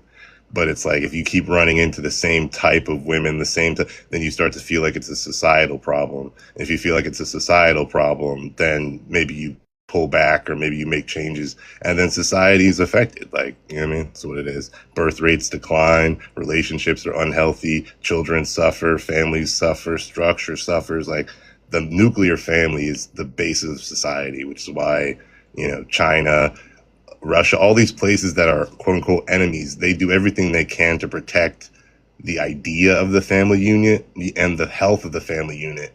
And it's like, in America, it seems to be a speed run to try and get people single, unhappy, reliant, divided, and conquered, basically. When women, and I'm not talking about women, I'm not talking about how women act. I'm talking about like literal society pushing this narrative that has men and women competing. It's like, that's not. No, again, I'm not saying that China is like a great political system. I'm talking about their values. Even Chinese society values the nuclear family. You know what I mean? No, I mean, sure. I'm a man, so like I said, I haven't mentioned most people. You know what I mean, I'm not saying it's a woman problem.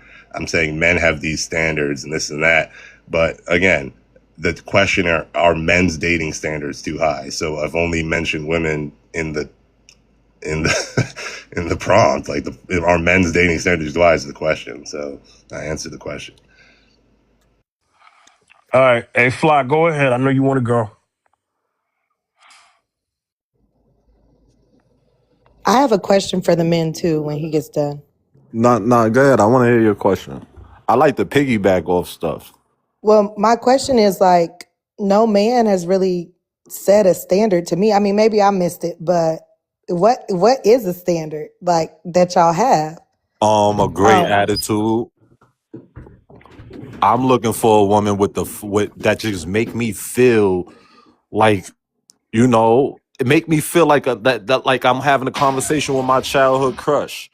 Where we can talk about anything under the sun, no matter what it is, without judging each other, bashing each other, yelling and screaming at each other, just having sensible, meaningful conversations again. Okay, but that kind of sounds like a cop out. Like you don't care about what they look. You're saying right now that you don't care about what the woman look like. You don't care about what she does for a living, how she conducts herself during Nah, I like when she's don't. not around you. You don't care about none of that. So Nah, in as that long case, as would you agree if your standards are low then?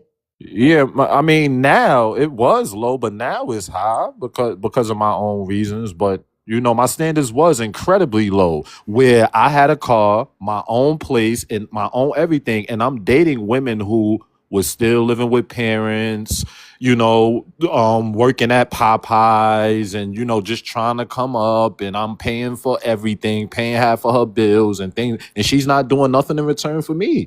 So after a while, it starts to get mentally, financially, and physically draining to the point where, okay, is this transactional?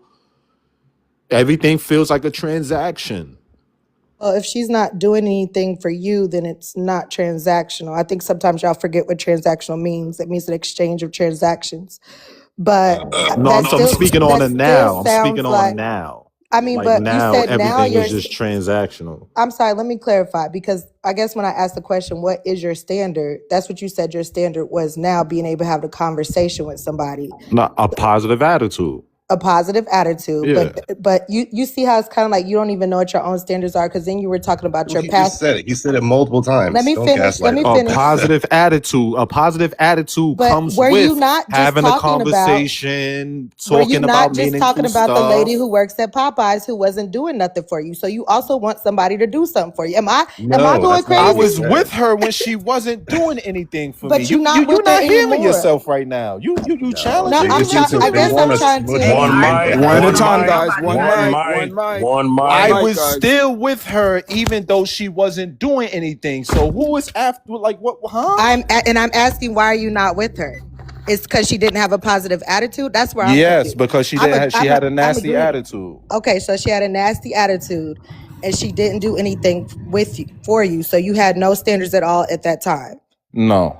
So now your standard is positive attitude. So Yes. Okay, I just wanted It to was like make an sure I was following you interrogation, not a correctly. series of questions. I just yeah, Miss Teardrop. That's how dating is. Dating He's is describing- interrogation, He's bro. describing really a is relationship where he was It's being. interrogation. I can't hear you. Miss Whoever Teardrop, says Miss Teardrop, because y'all all talking together. Yeah. Yo, one mic. I've been waiting for Wisdom to come back. Wisdom, go ahead, brother. Speak.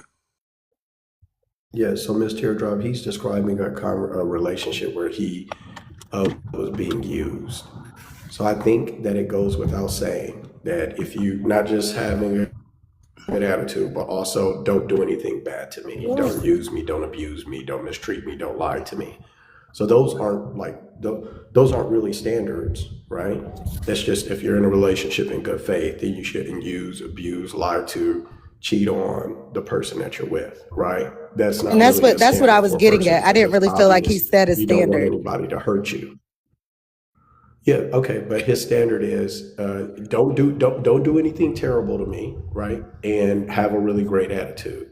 And if you've got that, then that's enough for me to consider having a relationship with you. But that doesn't mean that there's nothing else that you need to do in this life.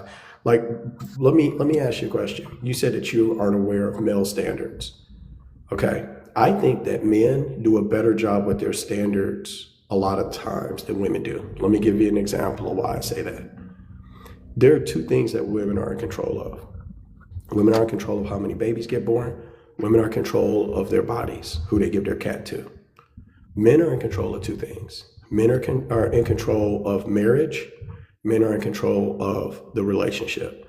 You're not a girlfriend until he makes you one, right? If you're with him and you're giving your body and he doesn't give you any title, then you're a side link, a sneaky link, a side chick, a sex friend, a friend with benefits, whatever. And then if you're a girlfriend, until he gets on his knee and proposes, you don't become a wife. There are women who have been sitting as a girlfriend for 4, 5, 6, 7, 8, 10, 12, 15 years, done giving a man 3 kids, 4 kids, 8 kids, still ain't a wife because the man hasn't decided to make you one. So I want you to imagine for a second, there's these 2 nightclubs and the women are in charge of security for one nightclub and the men are in charge of security for the other nightclub. The nightclub the women are in charge of the security for is babies and sex. And a nightclub that the men are in charge of is marriage and relationships. I would say that the male security is better at the marriage and relationships nightclub than the baby and sex nightclub. So I think guys do a better job, men who are serious. I'm not talking about guys who are out here looking to get their thing wet that'll stick it in warm mud, right? Any more than you're talking about women who are popping their coochie on the back of a car in front of an abortion clinic, right? You're talking about serious women. I'm talking about serious men who want something meaningful. I think guys do a better job guarding themselves and those standards than women do. And that's why it's so hard for a lot of ladies to become girlfriends and wives of men they want. Sure, you can get a guy you don't want to do a whole lot for you on the promise of whatever. He'll do it for proximity. He'll do it for access, right? He'll do it for whatever. But the man you do want, he has standards. He has standard. And of most of us, guys that want to be husbands and fathers, we want reciprocity. We want a woman who's going to try to bring the same intensity of contribution that we are. Not the same contribution we're looking for. Make sense? Yeah. It makes sense. It doesn't make sense to me because, like earlier, somebody said their standard is like fit, feminine, friendly. So what you just told was the story about how men and women and birds and the bees. Like, I just want to know, not generally. I'm asking the men up here personally. You personally, what are your standards that you feel are high if you feel like they are high? What are your standards that you feel are not high if you feel like they're not high? That's what I'm asking. Just like a direct, simple question. And I'm telling you guys this. Morals, morality, your character, that's you. And I'm going to say it again. Whatever vibes you put out, that's you, and whether something gonna come back. See, and I keep it real. Everybody, we could talk, and every time I talk, it just go over people's head. People not paying attention. You are responsible for what you say, what you do. It's you. Nobody, we all have choices. Our standard. A lot of people say they have standard and making bad choices. That's you. That is you. That is you. Your morals, your character, your standard. That is you. Yard chat, but I'm asking, what is the standard? I The understand standard. everything that you're saying. Okay. What And is I'm the gonna explain. standard? Can I I'm say gonna this? explain. And I'm That was gonna still not land. an Now, answer. go back on mute real quick. And I'm gonna land. I'm gonna say my standard. And you might get upset. Oh yeah, it's a biblical standard. You can't get no better than that. Outside of that, is it working? And I keep coming on this podcast. Look at the condition of relationship in the world. Stop talking. Look at in the world. We all see it. The world don't have no morals, no standard, nothing.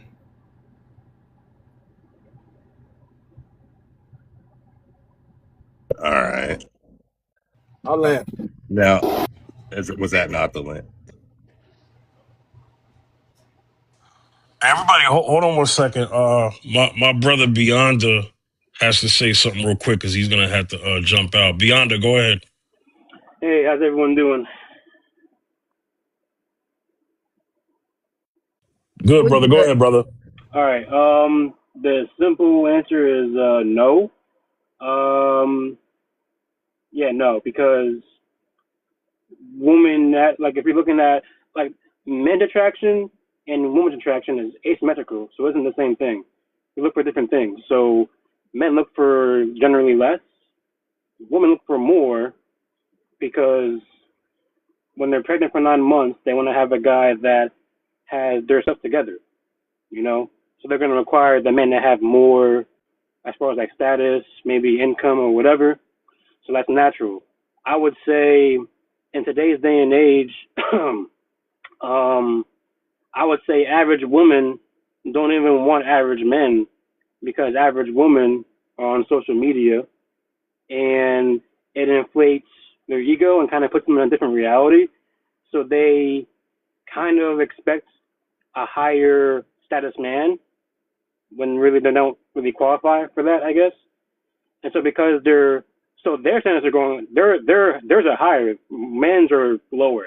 And matter of fact, a lot of men today, 17% of men reported, I want to say as of 2024, as increase as far as men being virgins and whatnot, not getting any activity. That's because a lot of women aren't looking for average men. So naturally, average men standards are actually lowered, and women's are getting higher. So, Can I rebuttal to him?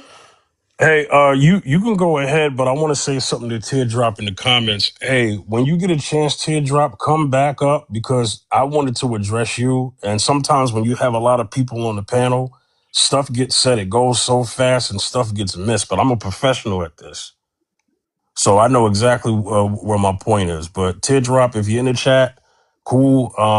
If you want to come back up, definitely come back up. All right, but go ahead, Sage. So what I wanted to say is a lot of the talking points that I've heard on this panel, okay, let me try to say this in the most professional way possible. A lot of the women that men are complaining about are the women that they don't want. And when I say the women that they don't want, they're upset that the women that they don't want have standards. They feel like the women that they don't want shouldn't have all these standards. And I think, and this is just my opinion, I think some men think that even if they have nothing, that they'll still at least are entitled to a woman, and that's just not the case. And I do feel like because of social media and Instagram, that it has skewed men's perception when it comes to women. So I feel like a lot of men, for the ideal or perfect woman, They're thinking about these girls on Instagram. They're thinking about these OF girls, you know, they're thinking about these women that they see in TV and movies. And the regular woman, we cannot compete with that. I can't compete with that, you know, because it's a bunch of filters and body enhancements that I just don't have. So I feel like it's skewed a lot of men's perception to where they think that these particular women on social media should be the only ones that they invest in, or the, you know, because trust me, if some of these OF girls, you know, I don't know their names or anything. I don't look into that stuff, but I'm just saying, if some of these women on social media hopped into your inbox right now, be like, I need a place to stay, these men are not going to have all these expectations. And just let me let me finish. Let me finish. Wait, let me finish. They're not going to have all these expectations. And so it's just the fact that I know because my best friend, I have homegirls who date and have no kids. I know for a fact that men are approaching them and have approached them like, what do you bring to the table, with these exact same talking points. And I tell my homegirls, don't even bother with that guy, because he probably feels like he's settling for you.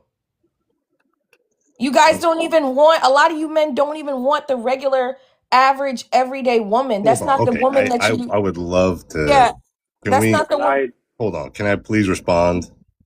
That's not a true statement. That's I not a think true statement. the first thing. Hold on. The first thing you said was that, or among the first points you said, was that you feel like men have all these things and all these standards, but you know they're looking at these women they don't want, or this or that they don't want, and it's like.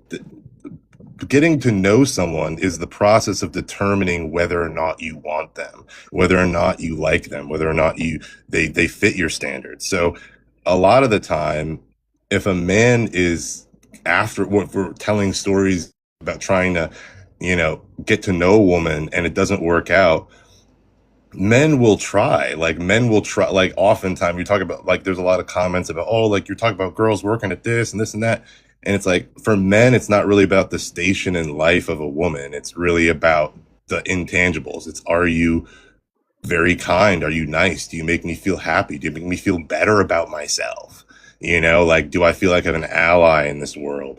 And I feel like a lot of women right now are very, like, it's almost this material world. Like, it's like they're all about, well, like, I've seen so many comments from even female friends where someone will be like, I can't believe he broke up with you. Like, look how hot you look. And it's like some Instagram picture of her, you know, makeup filter, this and that. He's like, oh my God, he fumbled you. Like, look at you. It's like, men don't think that way. This whole, like, oh, men are on Instagram, like, getting completely, like, weird, warped views about women. Like, that doesn't happen. That's not, I mean, maybe it happens in some extreme cases, but on the average, men see so many women all the time. Like, we're like, there's no man that's like, oh, like, all this Instagram girl's the only girl I want. Like, the 99% of women we see are in real life. Sweetheart, what I was trying to say is hold on, that hold on.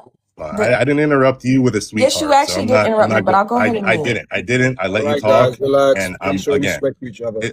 I'm responding to questions and points as they were made. I'm not trying to debate. I'm just saying this is my take on it. So it's like, I get that we're trying to figure out whether, you know, men's dating standards are too high and this and that, but let's be real. It's like you have a situation and a circumstance in which one side is trying to blame the other, and that's never going to work. Like, it's never going to work. But ultimately, we live in a society where people are trying to just find a good partner. People don't want to get hurt anymore. So it's really just about finding the best numbers, the best chances of not getting cheated on, of not having someone else's baby that you raise, it's just it's a chance. It's like, the world is messed up. How can we mitigate the chances that we are heartbroken, that we're depressed, that we're paying child support, like whatever? I think that's where a lot of people are, is we're not dating with the idea of Disney Channel love anymore. We're dating with the idea of, so many of these people are messed up. What can I do to mitigate myself from ending up with a messed up person or getting hurt again or whatever? And I feel like too many people are there and dating from there. it's like survival mode. You might be able to, it's basically trauma bonding. Like I feel like modern dating is trauma bonding for the vast majority. Some people can have healthy relationships, find healthy marriages, all that stuff. But I feel like the vast majority of it's trauma bond. Oh, my ex did this, so I'm gonna look for this. My ex girl did this.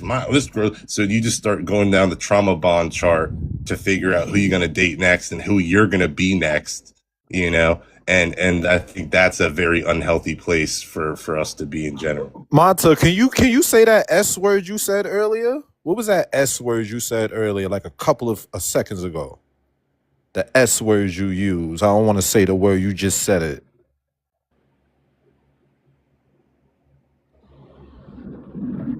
Oh, and I don't know. The S word, survival. Survival, right? Survival mode. Agreed. That's the And mindset. so here's some things people are saying is like, you're supposed to learn from your mistakes. As a rebuttal, sure, you're supposed to learn from your mistakes, but learning and reacting are different. Reacting and having your behavior change without conscious thought is called trauma. That's what it is when your behavior changes for survival purposes without your conscious decision. So learning is something different. Learning is a conscious behavior. So learning takes inventory. It says, here's what happened. Here's their role in it. Here's my part in it. And trying to figure out the truth of the matter, regardless of your feelings. Trauma says, I feel bad. I don't like this. I'm not going to let that happen again. I'm also not going to look into details on what exactly happened and how to prevent it. I'm just going to say, whatever feels like this, I'm not doing it again. And oftentimes that's not good enough. Like that's why people end up in, the same situationship or relationship. And it's like, I've known girls that are, not a girlfriend habitually. They've dated 4 guys. They call him their boyfriend, and the man has never claimed them once. And it's like you end up in this situation 4 or 5 times. It's because ultimately that's you're fitting in where you get in. You feel like you either deserve that or the people in your life feel like you deserve that. So I'm just talking. Fair enough. I'll end it here. I'll land that plane. All right. Sigma joined the panel. I hear the rules, okay? No cussing, respect the host, respect each other. And then Sigma, you're good to go. Men's dating standards too high. Go ahead. Right. So allow me, because I'm going to leave after what I have to say, right? Because I have to leave. It's like 3:50 p.m. where I'm at. So I live in the Caribbean, guys, right? So I'm just putting it out there, right? So I've spoken to a lot of men. I do like men's mental health, women's mental health lives and stuff like that. And it's all over the world. It's not only in America, I guess, but majority of the people here are from America, right? So men in the UK, men in Australia, men in the Caribbean have the same issue where it is that women are saying that they are entitled. So this is what we need to understand. It's what I describe it as is entitled feminism, right? When I say that, is that women feel that they are entitled to what a man supposed to give to them. Now the disrespect, because it is a disrespect. The disrespect is that women, if they don't get a certain standard, then it's going to be a situation where they're not even going to go and date. And then there's a difference between dating and courting. So a woman, let me just explain this to you guys. So a woman can date 100 men in the same week. And that's okay because it's just a date, right? But if she's courting a man, or if a man is courting her, which is for the objective of marriage, then that's something different. So what I say, yes, exactly. So what I say is this, right? I believe in financial celibacy, where it is that, from my perspective, is that if I'm going to get involved with a woman, that I'm going to be financially celibate until we are married. Meaning to say that if we go on a date, right, she spends her money for her meal and I spend my money for my meal, basically, right? And then now that's going to create a situation until we are married. When we are married, then she has access to anything that I own. She has access to anything that I own. Now, the thing with this now is going to eliminate a lot of issues between men and women, because there's no more entitlement in that situation, because the ideology of the red pill is to be entitled. Yeah? So this is what the problem is. Men are, now the question you're asking here, are men dating standards too high? Then we need to break it down. Is it now dating or courting? Because this is the division basically now. Right now, the division now is now, again, as I say, a man can date 100 women or a woman can date 100 men. So it depends on the individuals. You understand what they're after. Now, some women just want a free meal. Sorry to say it, I'm very plain speaking, right? Some women want a free meal, some men want a free meal. So then where exactly is the point of dating in this kind of situation? I'm just saying, right, guys? So that's my take on it. So financial celibacy hosts, you should take that ideology and go with that as a topic on your live. I'm just putting it out there. I was invited to this live, and my friend Samsara there, she knows that I enjoy lives like these, right? I also do lives like these. So I'm just putting it out there, guys. Guys, thank you so much for listening. A lot of people may disagree with me, but that's my topic that I'm invoking here. Okay, guys? So Fifth, thank you. I'm going to give you a follow. So guys, blessings and love. Take care, guys. Okay, All so right, salute, Sigma. Go ahead, Sage. so when I was talking about the Instagram thing and men's perceptions of women being skewed, let's be realistic here. A lot of men at an early age were exposed to inappropriate images and pictures of women, and that even though it's not consciously happening, subconsciously it rewires their brain. There are actual studies on this. I can get you guys the links on these studies. So that affects how they treat women in everyday life as well. A lot of men, and I'm not saying that it doesn't happen with women, but it's something with the corn, it's something with Instagram, and it's something with all these images that they're shown of women and the dopamine hits that men get. It affects their brain and their thinking patterns. So it's like it tricks their brain to think, I don't have to invest in a woman in order to have access to a woman, because their brain is tricked by social media and corn. And these things are true. Sage, Can I not get cut off? Because yeah, the other guy cut me off before and he denied that he cut me I off. apologize, We, sis. You go right yeah, ahead. we gotta let Sage. Go right Yeah, we ahead. gotta be fair to Sage because Yeah, Sage did wait a long time. Go ahead, absolutely. Sage. You can land. But yes, that's all I'm saying is that I, as a woman, I cannot compete with that. And so I'm literally competing with the OnlyFans girl, the Corn Star girl. And let's be realistic. Most men have watched corn. I have not ran across a man who's never watched that stuff. I have not ran across a man who hasn't been influenced by the looks or rappers or popular culture. All men have been influenced by that. It's only a certain percentage of them that outgrow it. A lot of them don't. And so that's what we women are dealing with.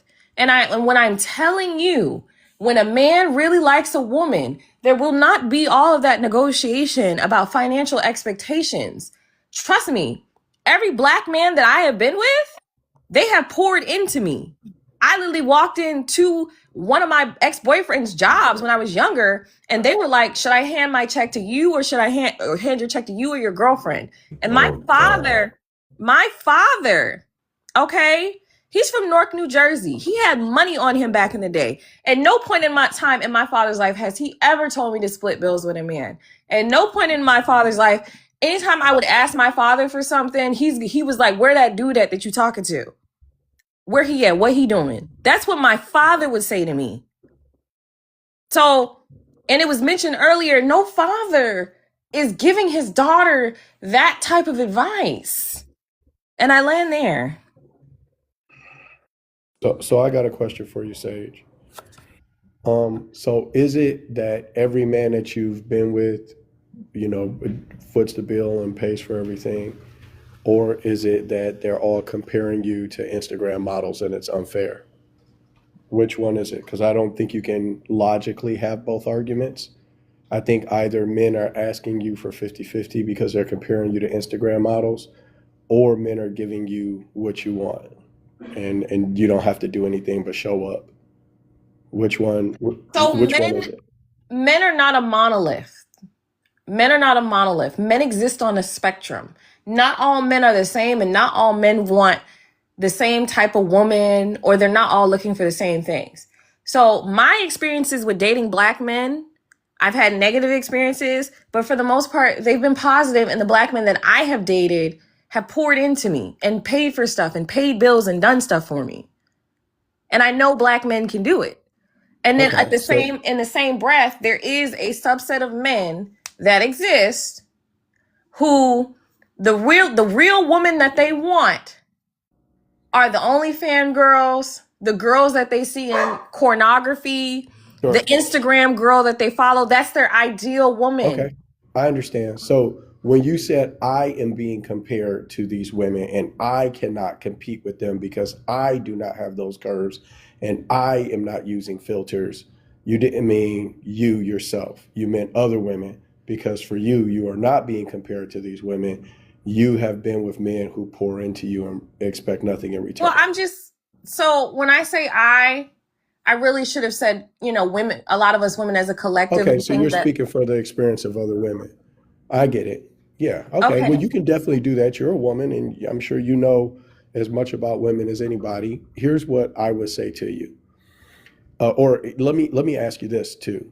Do you believe that men who are marriage minded and men who have a relationship of restraint and respect with their own libido, meaning guys who want to be loyal in their own relationships, do you think they will put up a woman that's sexually attractive to them and just take care of her and everything just because of how she looked if she slid in his DM? Are you okay? All right. So you believe and I just want to make sure I understand. So you believe that men as a group, if they like what they see enough, then they remove all standards for principles, morals, value, character, and their will. Okay. All right. I'm glad I understand that. Okay. Well, I'll tell you this. All right. I earn a decent living. Okay. I'm not rich by any stretch of the imagination, but I've worked in corporate America for the last 20 years and I have a couple of businesses. I employ about 75 people. And so during my time in corporate America, okay, I've dealt with guys who make $100,000 a year. I've dealt with men who make $150,000 to $200,000 a month. And I am going to tell you that there are guys who are submitted to their libido and guys who are not. And most men that are like faith-based, most of them, not all of them, most men who are faith-based, most men who are looking to establish a family and find a woman who's going to be a good wife and mother, they care very much about the character of that woman because they're thinking that the woman's going to be the first teacher in the home to their children. And nobody wants a wife who's going to teach their daughter she can have a hoe phase in her 20 or that her body count don't matter. And so I get that you see like people who are like, rappers, actors, and athletes that marry these bimbos and don't care what's in their heart, don't care what's in their mind. But I would challenge you to not use that as a lens to understand men as a group, okay? Even high earning men. I would just challenge you to consider that maybe your perspective has been mutilated by the internet and that this isn't an accurate representation of these men. Now, keep in mind, I am one of these men, and I have been for the last 20 years. And so I've been in some of the largest investors and corporations. I've been a couple of largest in my area and worked around literally thousands of these types of men. And I'm going to tell you something. They marry the girl in the admin department. They marry the girl in the processing department. They marry the girl in HR because they're looking for women who have wife qualities, typically men who are looking for wives. And this is why you'll see guys who are high earning and they mess with all these bimbos. And then when they get married, they marry a woman that looks more average. Okay.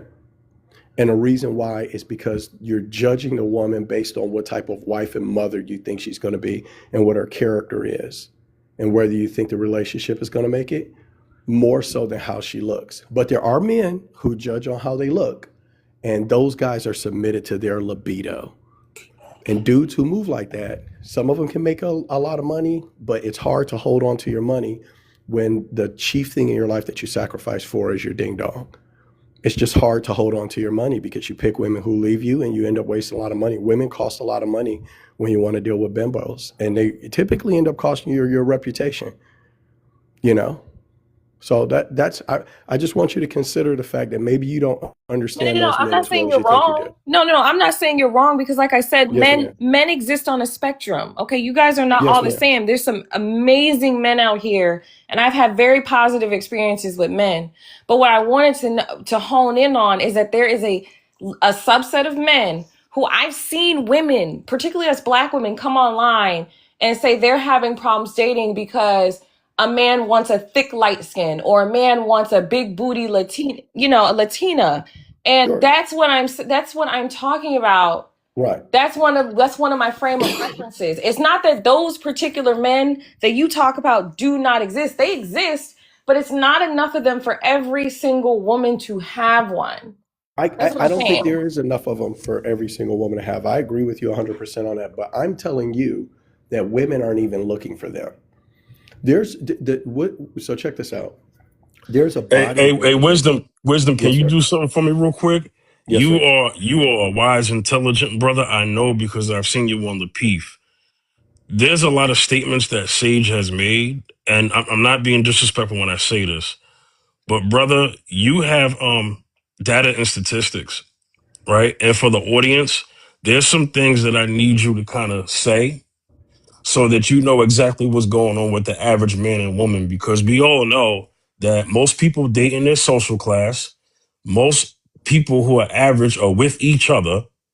And so what happens is certain points get made that are micro, and then they make the argument on a macro level. When we know that's not majority, we know it's minority. So wisdom, I'm gonna give the mic back to you, but if you have any stats or data or anything to back up any of these claims, you could definitely do it on here. Go ahead, brother. Yeah, and I was actually about to go to a body of information. It's called, and for all you ladies, if you want to check this out, it's called the dark triad of attraction triggers. Okay. And this is something that's studied in sociology and evolutionary biology, where they study the mating habits of women, what women are attracted to and what they desire in mates. And what they found is that women are attracted to three different things: narcissism, sociopathy, and Machiavellian manipulation. Now, in the vernacular, right, you hear these conversations as women like bad boys. But this isn't just a notion. This is a fact. This is something that's been studied, where ladies, for the most part, choose men they have absolutely no business dealing with whatsoever. They're not men of character. They're not men looking to establish families or anything like that. So our community, the women have been separated from the protection of the father, okay? And in other communities, the father is an integral part of mate selection. Because think about it, it's unfair to make a woman in her 20s responsible for evaluating the character of a man, and then her entire life being wagered on her ability to do that. Because your intuition is not a strong enough barometer for you to evaluate the whole character of a man at that age. So what other people groups do is their fathers help them with that vetting process, right? And so we've removed our women from the protection of that, because 72 out of 100 of our children are being born outside of a marriage, and 68 out of 100 women that have children produce them outside of marriage. And then now we've got these motifs, these narratives amongst the women of our community that push singleism, even though these women are still having children, right? So they say, I'm single, I'm independent, I don't need a man. I want a man, I don't need a man, right? They believe a baby in their body is not a baby, right? My body, my choice, right? That marriage ain't the goal. Marriage ain't a flex. You ladies have all heard these tropes, these concepts. So I want you to think for a second. What is a marriage to a man? A marriage is giving a commitment to unalive for a woman, to take another life if it's necessary for a woman, and to work your entire life away to create stability and security for your woman and your family. And to keep that commitment over a lifetime. Now, I'm not saying men accomplish this commitment. I mean, some of us make it and very few of us are able to keep it. But think about how serious a contract that is for a man. And now I want you to imagine giving a commitment like that to a person who tells you they can take it or leave it. Why would you give a commitment like that to somebody who tells you they don't value it? Why would a man give a commitment like that to a woman who says, you know what, I'm going to put it off into my 30s. You know, if it happens, it happens. If it don't, it don't. You know, it's not a goal. It's not a flex. It's not a target. It has no value. Imagine for a second that you're giving a commitment to give your life up to somebody who doesn't value the commitment. And so this is so many of our women. So if you're a guy and you think the most meaningful thing you can do with your life is love a good woman and take care of your kids and you want to establish a family, and the women that you're talking to, that's what they tell you. They tell you your baby in my body ain't even a baby. So you're a man, you think your children are going to be your legacy. That's your thinking. And the woman's telling you, I want unilateral power to delete it because it's a clump of cells or a parasite until I decide otherwise. These concepts are repulsive to men that want to be something other than some candy cane for you. And so a lot of you ladies, you look at yourself and you qualify and appraise yourself as good women. You say to yourself, well, I am a good woman because I have a good job. I am a good woman because I'm pretty. I'm a good woman because I'm well spoken. I'm a good woman because I make good money. Right? Look at me. I've checked all of these boxes. And if you look at me from the outside, I make good money, I'm pretty, I work out, I'm sexy, I know how to talk, I'm educated. But then you ask her what her values are, and she's single, independent, don't need a man, she want a man, she don't need a man, her body count don't matter, it's her body, her choice, and she don't think she needs to listen to her husband. So that woman, even though she has those other things that you ladies place a high value on, she is repulsive to a man who wants a wife. And I don't know why, no matter how I explain this, I can't get the average woman to understand it. The average woman, when I explain this to them, and I feel like I just laid it out like ABC 1, 2, 3, they reject it. And they want to talk to me about pookies, about men who don't want anything except to get their ding-a-ling wet. I'm going to land on this point. Let me tell you something. The pookie is the equivalent on the male side of the female who thinks her body count doesn't matter. The pookie is the equivalent. He is your natural mate. Even if you got a good job, even if you're pretty and you got the silk press, even if you got the nice handbags, the nice shoes, even if you go and eat at nice, elegant restaurants and you order, you know, the nicest, the finest of wines, even though you're cultured and you're traveling and you think all this, that, and the third, when we close our eyes and we listen to your belief system, your ideological match is a man who doesn't want anything serious. It is a pookie. It's a man who's willing to reproduce, to trap you, but doesn't want to marry you, or a man who is willing to reproduce and doesn't give a damn about the baby or establishing a family. That's your ideological match, either him or a white liberal feminist woman, a Karen. Those are your two ideological matches. But when you talk to black men who have their stuff together, who want to be married and want to be fathers, and you guys talk about your values together, which I've been watching us do for the last couple of years on these platforms, in terms of values, you have nothing in common with a man who wants anything serious. Nothing.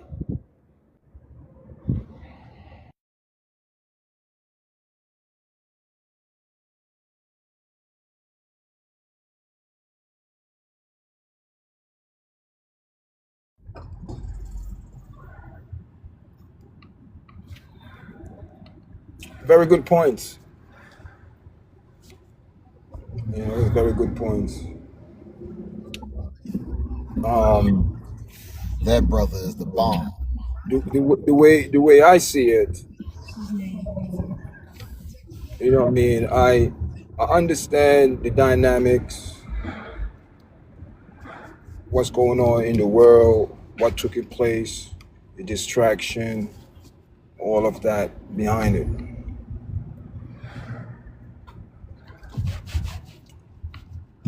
But I'm looking at it from this point of view.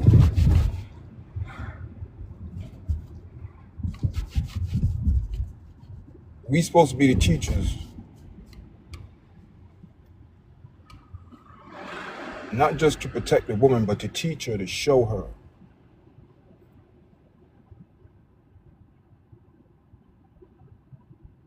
Communicate with her. Tell her the good or the bad. It's her choice. We can't control no one in a marriage or no relationship. Person or individual have to, or parties have to make decisions and personal choices. Some people make very bad choices. Some people choice, is difficult, but you still have to make a choice.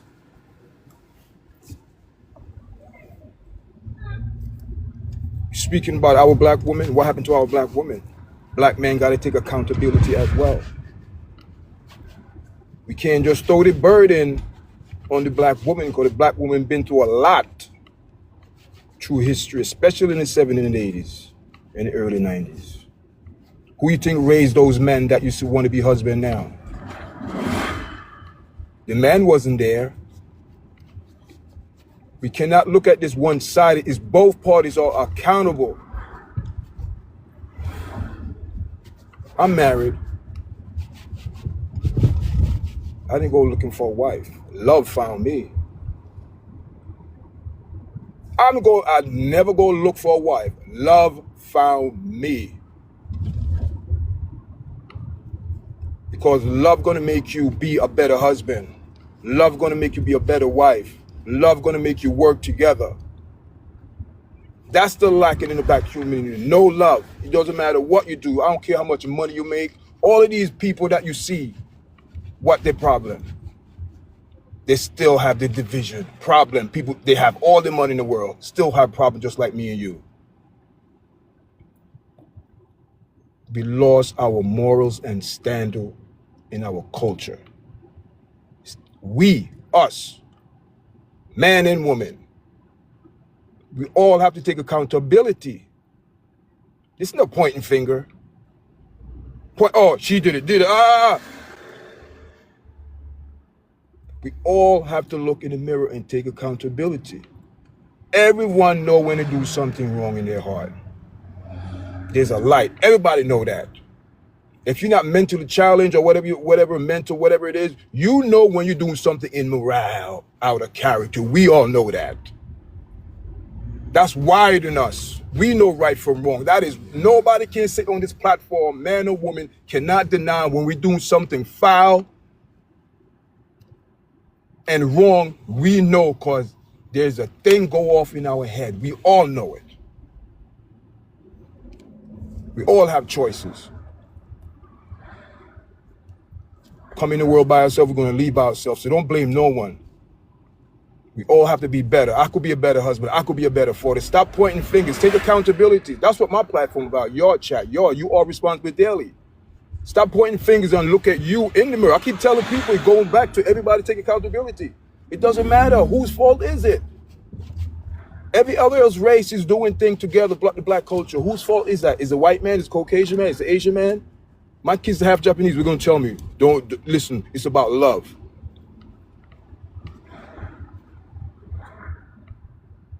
And I keep telling you guys, my standard and statute is based on the fruit of the spirit. Love conquer all. I'm telling you guys, you don't get it. Keep being philosophy and talk all this. Everybody entitled to your opinion, but is it fact? Is it working? I don't think so. I land, man. I land. All right, let me get to business real quick. For all the viewers, thank you for coming and watching, but I need at least 50 shares because I'm looking at the ratio. 50 shares. Share the live, 50 shares. Okay, I only see 12. There you go, 50 shares, all right? At least 50, based off of who I'm seeing, come up, okay?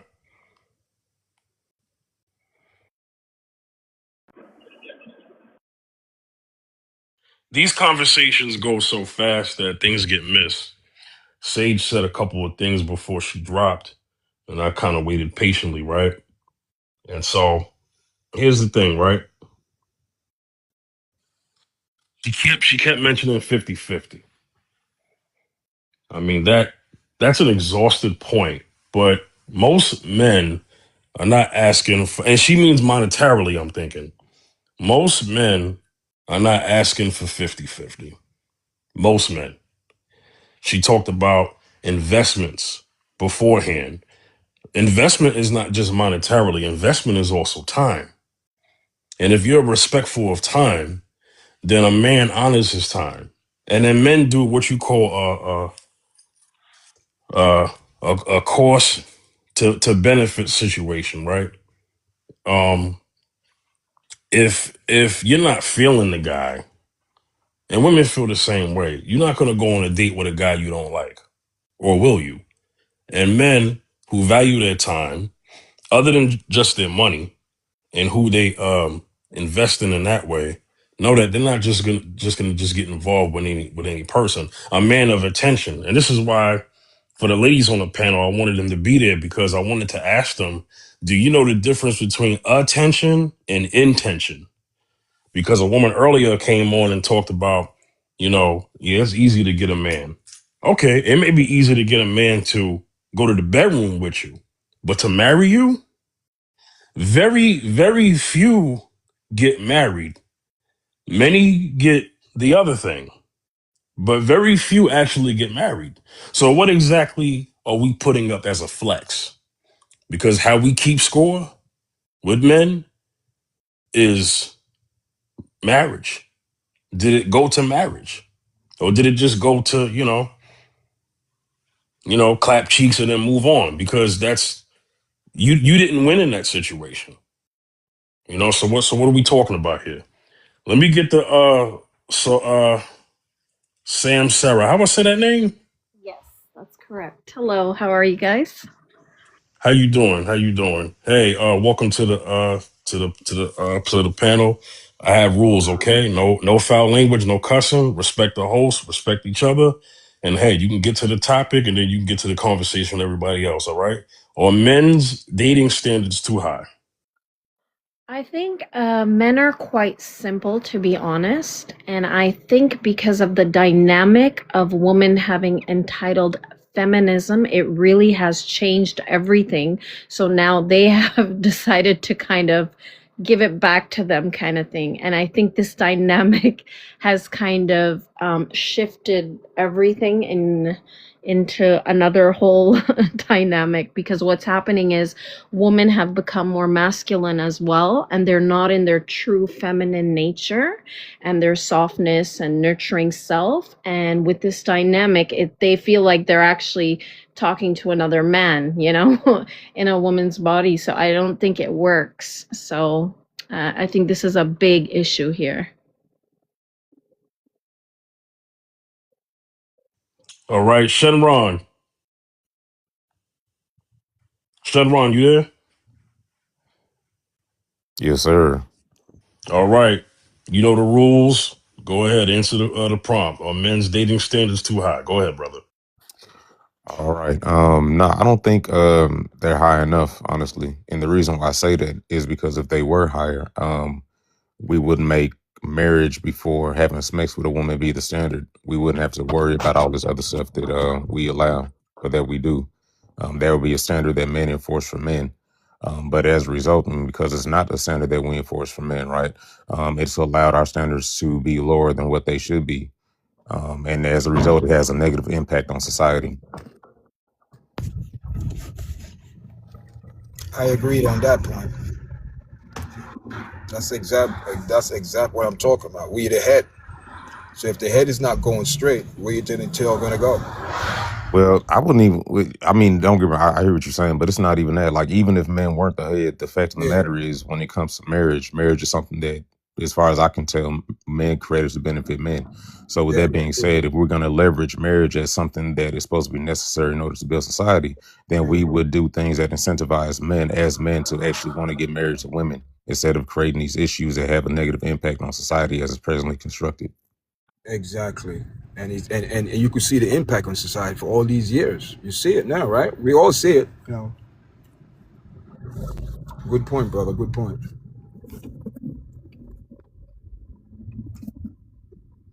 Anyone have anything to say on that point? I do have something before Teardrop has to drop again. Teardrop, are you there? I'm here. All right. So I'm glad you're back because I didn't want to do this with you not on the panel. Earlier, you brought up something. One of the things that I try to do when I speak to the ladies on the panel is that they'll come up here and they'll talk about their relationship woes and how things didn't work out. And I always try to keep in mind, okay, what was it about this person? And I talk about a lot of the intangible things that you can't put a price on. You can't put a price on morals, ethics, integrity, um, honor. These are things that don't have a price tag. Now, what a person does for a living does. So what I'm trying to get to is this. I feel like one of the things, no, not feel. I see that a lot of things that happen is that when you ask a woman, how did she vet? A lot of times when we get to the vetting part, she spends more time talking about the surface level stuff and not the stuff that's beneath the surface. So I want to ask you this question, Teardrop. Why do you think the reason why a lot of these relationships don't work out, do you think it's because of the surface level stuff or the stuff that's beneath the surface is the reason why the relationship didn't work out? Go ahead. In my experience, it's a combination of both. So, So combination of both, but what out of that combination, what outweighed the most? The beneath the surface or surface level? Go ahead. I mean, to be honest, if you get with somebody for surface level shit, I'm sorry, for surface level stuff, you're usually going to miss what's beneath the surface. So the beneath the surface is what's going to mess it up. If you get with somebody for beneath the surface stuff, and you're not taking into account what's on the surface, then the surface stuff is eventually going to mess it up. I feel like, and Shimron knows me because we used to do these things on Twitter. I feel like I've always said people don't spend enough time getting to know each other before they start calling themselves being in a relationship or being exclusive, et cetera, et cetera. Also, as much as people like to say women are too financially focused and blah, blah, blah, we live in a capitalist society. I'm not about to be on one of these couples on TikTok that's living in the tent in the forest or living in the storage container. That don't even make no sense. That don't even make no sense. So you want us to just take the fact of not whether or not you can support yourself on your own and have any additional disposable income, just completely just X that out of the fact. Especially most of these people up here, from their pictures, they look like they at least in their 30s. So we can't depend on the fact that you can support yourself in your 30s. That shouldn't be a factor that we consider. I don't get it.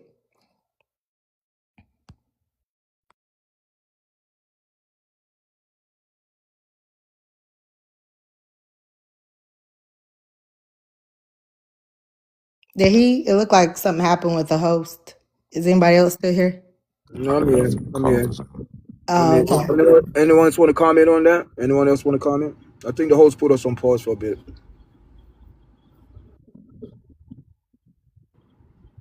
I just thought I was going to say a lot more, but here Go you ahead, you go. can continue if you like. Continue if you No, I mean, that's pretty much all I had said. That's why, like, I asked earlier, what are the standards? Because, like, let's just get straight to the nitty gritty. What are the standards? Like, say what the standards are. And then if we're really going to have a conversation, about whether men's standards are too high or not, then let's talk about what those actual standards are. But like I said, we keep coming back to women and their standards. That whole tirade that Wisdom went on about the dark triad is about what women like and what women's standards are. What are the men's standards that we're debating about, whether they're too high or not? And to say that it's just a positive ad, I'm sorry, I don't believe that. That's a lie.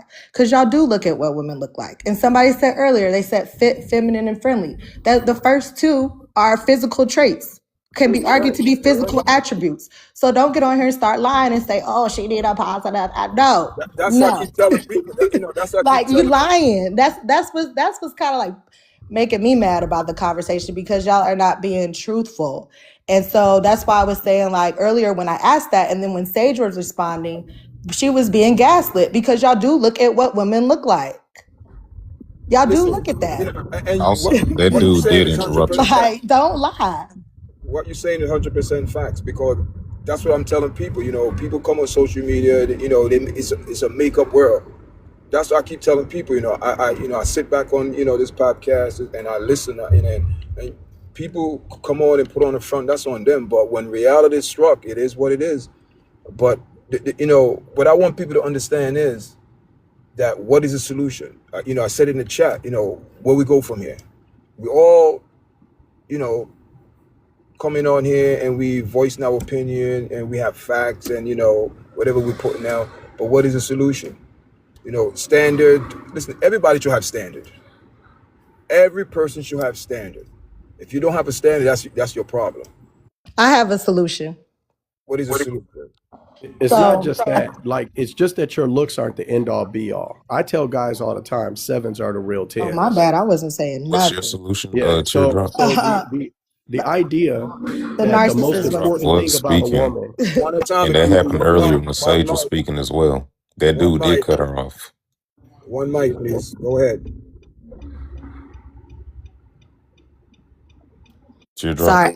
Yeah, I was, so I will say one thing, as much as it was a guy in the comments named Ganger or James, I don't know how you pronounce it, but he did say date people who like you. That's the number one solution.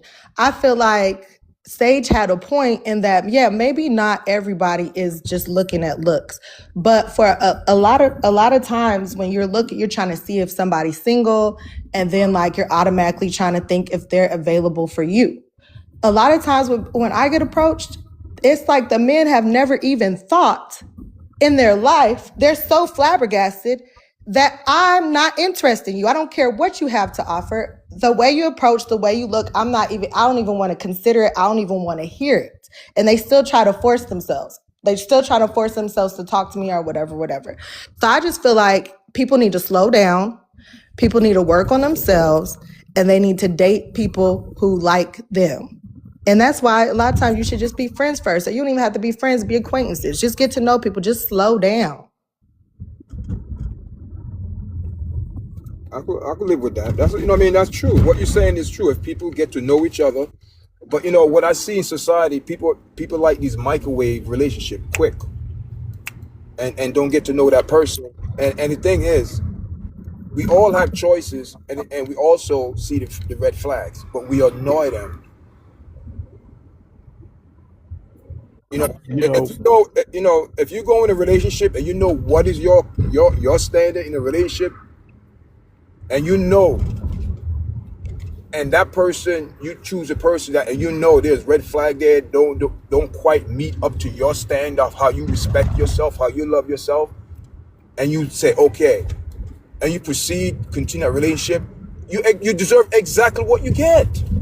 I'm keeping it real, because you are a grown adult, you're making a decision, and you decide to make a decision, and there's red flag there, but you ignore the red flag, and you wind up having a kid, and you take two. You just can't blame it on a woman. You take a woman and a man. You got to blame both of them, right?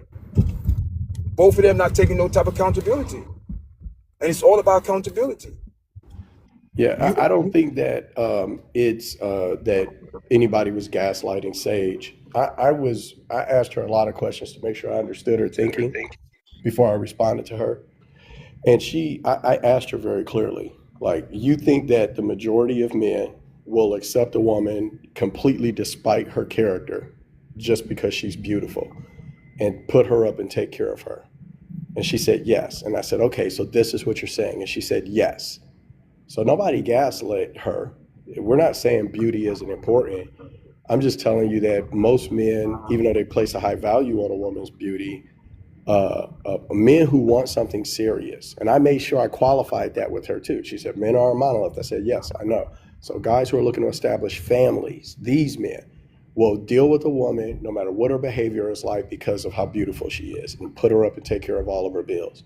And she said, yes. So I made sure I confirmed that with her. So nobody's gaslighting her. She's just placing a higher value on what a woman looks like to men who want marriage than I think is actually appropriate. Because the truth of the matter is to most guys, like most of us, will rather have a 7 that knows how to act, that's cooperative and helpful and loving and loyal, than a 10 with a stank attitude and bad character. And it sounded like she didn't understand that about men. And so nobody was gaslighting her. She just has a worldview of what men are like that I think is very far from the reality of the men she's describing. That's all. I don't think that she misunderstood, regardless of whatever a man wants, right? Oftentimes, like, I know we're trying to make it seem as if, like the two men exist like in in different sectors or whatever. But oftentimes, even the men that will value the quote unquote 7 and marry, the 7, they'll still have their addiction. They'll still have their attraction to the women that are like above the 7. And oftentimes too, when these men, the men that do, commit infidelity, a lot of times they will still essentially go out and cheat on their wives with these women that might have the snake attitude, because ultimately we're still physically driven creatures. That's something that men have always put out about men, that we are physical creatures. We're attracted to what we see, which is one of the criteria that we've always used to essentially value or devalue women. Right. So when we talk about dating the 7, that's because a lot of times we feel the 7 is a safer and better option, especially if you're trying to, if you throw in like the other intangible stuff, but yet we'll still jeopardize our marriage or whatever the relationship is with these 7s in order to value women that may not fit into their image.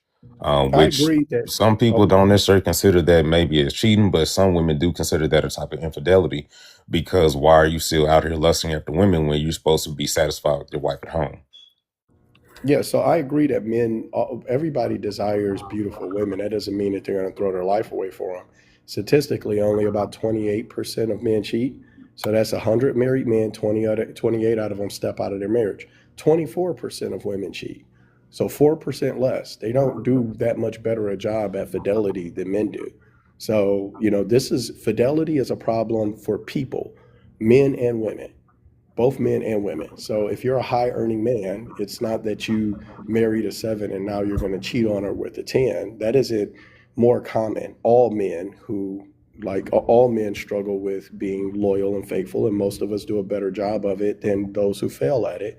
Because like I said, only 28 out of 100 in marriages cheat. And for women, they have a similar statistic. So I disagree with the narrative that guys are marrying ugly women so that they can cheat on them with beautiful women. I don't think that is the intention of men. I think guys, for the most part, try to get the best looking woman with the best attitude that they can. And the more reasonable the man is, the more likely he is to follow a formula similar to that. Then he's a reasonable man, but at the same time, he's going to marry a woman so he can cheat on her with a prettier woman. I think that is a female fantasy or nightmare about high earning men that I don't see to be as true. Most of the guys that I see that are high earning men, they're God fearing. A lot of them are. And a lot of them believe in trying to be loyal in their relationships and in their marriages. But nobody's perfect. And I definitely see guys that make mistakes 100% or are submitted to their libido and screw their lives up. But by no stretch of the imagination is it the majority of high earning men. That's just not true. Well, I'm not sure exactly when we started talking about high earning men per se. I was just talking about men in general. And of course, That was before you got up here. That's why. Go ahead. Yeah, and even with average men, the average man, like I said, across men, only 28 out of 100 of them cheat on their wives, and women cheat on their husbands Them at the a ones that get 24% clip. reported, and it's the What you same say, thing for brother? the women. Those are the ones that get reported, and of course, it'd be the same thing for the women. I know. So, but I'm just saying that the numbers are similar. So whatever you can add to the men, you can add to the women and unreported. I'm just saying that women aren't better at being loyal in a marriage than men are in any significant way where one of us should be pointing a finger at the other and calling them a hoe. That's Right, all. but what we're talking about is rooted in what Sage was talking about, the disparity between being compared to women that don't match her aesthetic, and also She as said a she result doesn't being have that devalued. problem. She was speaking for other women. She said that's not her problem. She said for her, the men who come into her life, they give to her endlessly and require nothing from her. And I said, so you're not talking about you when you're talking about these women who are being compared and are found lacking. Right, She but said, no, I am not talking about me. So she right, but wasn't she's talking talking about her. about the men that she dated. The men that she dated may not have done that, but the men that she may have talked to in order to see if maybe they were worthy of her No, she dating said she might doesn't have have done the that same problem. thing. Nope, I clarified with her. So Does just she so not you have the know, problem with men that she date or the men that have approached her? she said that she doesn't have this problem with men. The men that come into her life come and give endlessly. Because I said, hey, look, it's difficult for you to make both points. That men are comparing you endlessly to Instagram models, and at the same time that every man that comes into your life gives you the world and requires nothing from you. So which one is it? And she said, well, I get everything for nothing. And I said, so you're not being compared to other women and found lacking? She said, no, I am not. She said, I'm speaking for other women. I said, okay, so you're speaking for other women, so you would know better than others because you're a woman, but you're not speaking for yourself. You're speaking for other women. She said, yes. So I clarified that point. So that's not what she said. Well, no, but those are two separate things. Her not dealing with that from the men that she's actively in relationships with is different from saying that she doesn't encounter men that try to do the same thing to her. That doesn't mean that those men are I necessarily know, in but her she didn't say lives. that. But She that's what didn't. I get it, but you can't make up a point for her of what she could possibly have been saying. She said what she said, not what you're saying she could have been saying, or she didn't say, she did not say this, so I can use it as a point that she made. She didn't say it, so you can't attribute a point to her that she didn't make. The point of me bringing that up and saying that that's what she said is because regardless of whether or not she personally went through it, those are things that other women have still spoke on, right? And the reason why I'm delineating right now between the two is because you're saying that she didn't go through that personally. I'm saying, well, she said she didn't go through that personally from the men that were in her lives, right? The men that she was dating. That doesn't necessarily mean that other men that may have approached her didn't also try to do the same thing, and she didn't allow them into her life, which means that there's still the issue of men trying to do this to women by comparing them to the quote unquote the Instagram baddies or the online baddies, whatever you want to call it. And as a result, demeaning them because their aesthetic does not match his standard. And if we're going to be honest about, especially modern day men, there's something called a corn brain where oftentimes the men that have this type of addiction, or the men that interact heavily with it, will look at quote unquote normal or regular women and not see them, you know, for the beautiful people that they are, because they're comparing them to a certain standard, a certain hyped up standard, right? The whole BBL phenomenon where that we've seen over the last few years, and the whole made up look, right? And the fact of the matter is, a lot of men, not all, right, but a lot of men are looking at quote unquote regular women and devaluing them, saying that, oh, well, compared to this, ultimately, right, they're the ones that be like, oh, well, you're just like a 5 or 6. And it's because they're comparing them to these these women with cosmetic augmentations, right? And ultimately, I think that's one of the things that women are talking about that she's ultimately referring to, that a lot of times men might say, okay, well, we want the woman with the better personality, right? The good character, which personally I agree. I understand that. But at the same time, the same men, a lot of times that will say these things will still jeopardize their interactions with these women that have the good or the better character to still go out and essentially not patronize, but interact with these women that have these physical augmentations. Hey, real quick, let me get the business. Lady T just popped up on the panel. Um, so Hello. hey, how you doing? Real quick, for I'm everyone in the good. chat, good. Everyone in the chat, share the live, and I need women.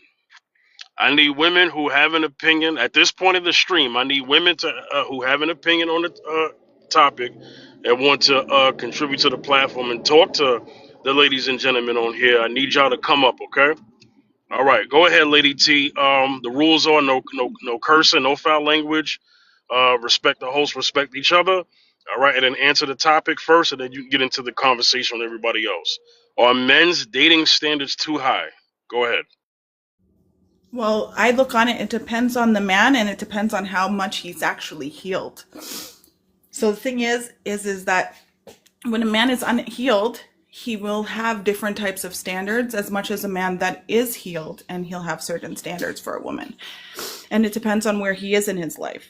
So many men know what they want. But the thing is it ends up being very superficial because of his own lacking. And the same thing goes for women too. So if they go and if you look on it, it's exactly the same as if, what did you look on it? Okay, so a man wants a woman that is like his mom and he looks up to his mom and everything, looks for a woman. But then when the woman starts telling him what to do, he has a total issue. When she starts acting like it, a total issue. So the thing is that what you really want is not necessarily what exactly it is. It usually forms from a lacking or if like,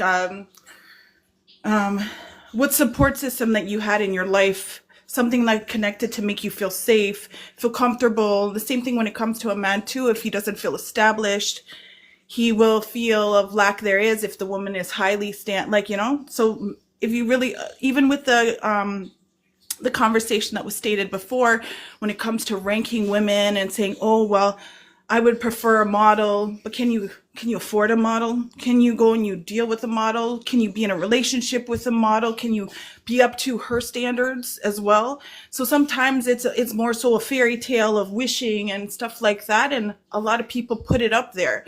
But it all depends on the person and where they're coming from, exactly what I would be putting it as. Okay, let me just interject here. So I respect your points, but one of the things that happens a lot on the internet is that we make extreme points for extreme cases. Most people within their proximity date each other, whether it's their job. So you're more than likely at times are going to date someone in the same job that you got. If you're in college, you're going to date another student because that's where you spend most of your time. If you're in a neighborhood of singles, if that's where you're shooting your shot, that's who you're going to end up with. Yes, we have dating apps. I get it. And I think dating apps have skewed the reality of internet, Instagram, all of that to give you the illusion that you have access to all of these people. But at the end of the day, people make their dating choices within proximity. Okay? So, Teardrop, you there? I got to ask you something. I'm here. Now, I mean this with all respect, no disrespect. I don't disrespect people up here, right? I want to go back to something that you said. You mentioned your bills and how much they cost a month, and you mentioned your self-care. You Yep. mentioned that. Why? I just want to know. Because I think I just said it when I just spoke. Men keep saying like talking about their money or women just want money, but we live in a capitalist society. And the men also mentioned that they want women who add to their life, and women want men who add to their life. And I'm taking care of myself very well. Why would I want to add a problem? Or somebody who just want to lay up in the bed with me on my back like a backpack. I don't want that. I'm straight. So that's why I was wondering, what are the standards? Because standards usually reflect what people have to offer. Some people don't. Some people have, you feel like they have high standards, but even that for me, I try not to judge people. What I do try to do is try to push back and be a mirror to reflect them. For example, the wisdom was referring to women as 10s and 7s. I already want to see, like, that makes me think, like, what do you rank yourself as? Because, like, a lot of this is just revolved around that, about people seeing themselves in real time, like in reality, and not just seeing themselves how they see themselves. There's nothing wrong with having high confidence, but that high confidence doesn't mean everybody else has to look at you in that same light, because most people won't a lot of the times. So with that same thing, most people want different things in their life. For me, I'm not ashamed. People could call me a gold digger, a platinum digger, or whatever. I have money. So I'm not going to date somebody that doesn't have any. Question: doesn't have any, or the same or more, or equal or more to what you're talking about? Well, so like there's also a thing called the pink text, right? So generally when I meet men, I live in more expensive apartments than they do, or at different areas of the city, because as a woman, I pay more to live somewhere that's safer for me, and I don't mind paying high rent as long as I know, like, you know, there's a doorman, people can't get in and out of here, I'm safe, my car is safe, et cetera, et cetera, et cetera. So they don't necessarily have to make the same or more, but to expect someone to not have any disposable income, to not go on any dates, to not be able to do anything, like it's just a no for me. And I feel like in this conversation, a lot of people, a lot of the men haven't been very loud about it like it usually is in these conversations. But the undertone is there, that you don't want a woman who just wants you for your money. The thing is, like, women don't want men for their money, but we also don't want somebody stingy. And we also want somebody to meet us where we are. And I don't mind being talked down for that. That's my standards. And that's just how it is. And I know what my standards are. I can articulate them, which is why I was asking the men to articulate them. So, does anybody on the panel know the difference between standards and preferences? I think they're similar. Y'all can all unmute. I'm asking a question to everyone. Do y'all know the difference between standards and preferences? I think preferences, based on how I hear them, a lot of times that's like the optimal, right? What you would ultimately prefer, right? But just because that's more so the dream or the vision, I guess, for lack of a better term, oftentimes. Whereas a standard that is like, I'd say standards should be non-negotiable. Preferences, yeah, right. Because me personally, like I have a preference for oxtail and rice, but that don't mean that I won't eat that don't mean I won't eat a burger or eat pizza, right? You get what I'm saying? But if a standard, like for me, a standard is I don't eat pork or seafood. So whatever you finna serve me, if it's pork or seafood, I'm not finna eat it. Like, you get what I'm saying? I agree with that, because preferences can go and be compromised on, and okay, so yeah, so I agree with him totally.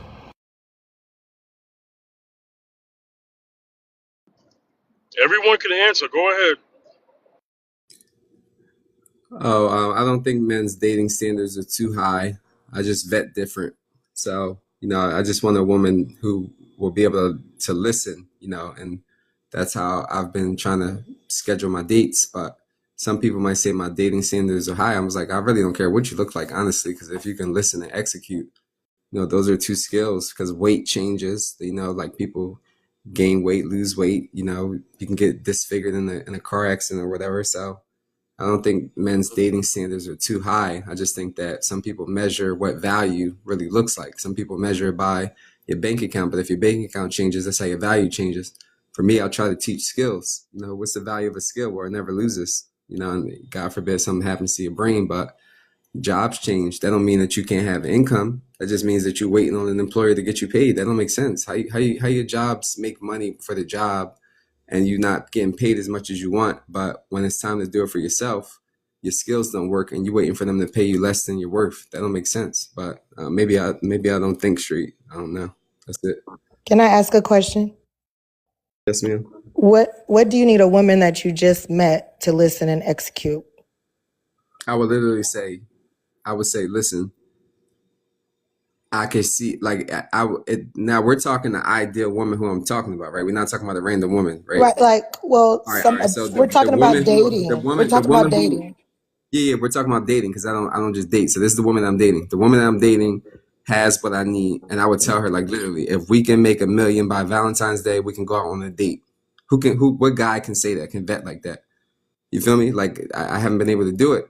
Some of the women, it'd be scaring them. Other ones, they be talking about, do I want a business partner? I'm like, yeah, I want a business partner. What do you mean? I need a boss next to me. I just learned that the universes are only 1,000 coins. I give out lions. A So lion's your 29,000 standard, I'm coins.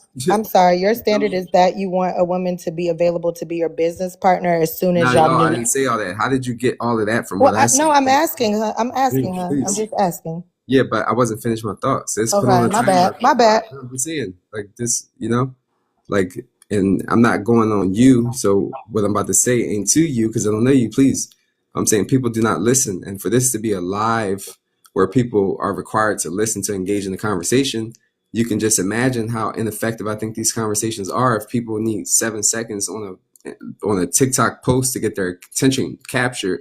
Then you can't even finish a sentence when you're on TikTok live. So it's like, what is the value of your entertainment? Because TikTok generated over $3 billion in 2025. And I'm like, damn, I just need a little 1% of that.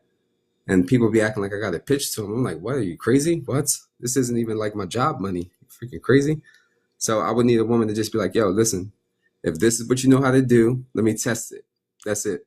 And I haven't found a woman who could. This woman cried on my live yesterday because I told her I wasn't interested. Can you fucking imagine? I was alarmed. I was like, listen, can you go splash some water on your face? I've never had to do that. I don't understand. I'm not a TikToker. That was crazy. I was like, ma'am, you live in Fiji. I said, you live in the fucking paradise. I need some chaos. Shit, I cannot do it. That's bro.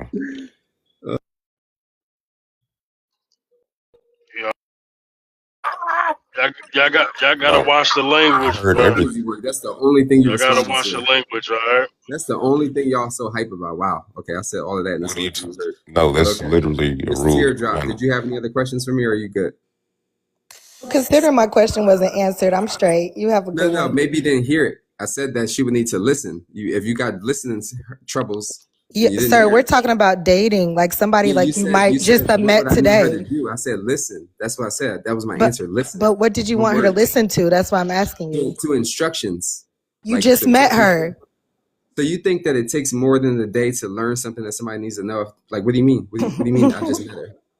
This is why women hit a caliber of men that they can reach. You laughing? What do you mean? Multi-millionaires listening to me. You laughing like I wasn't in that room where they generated $2.8 million on a Zoom call. You laughing at yourself.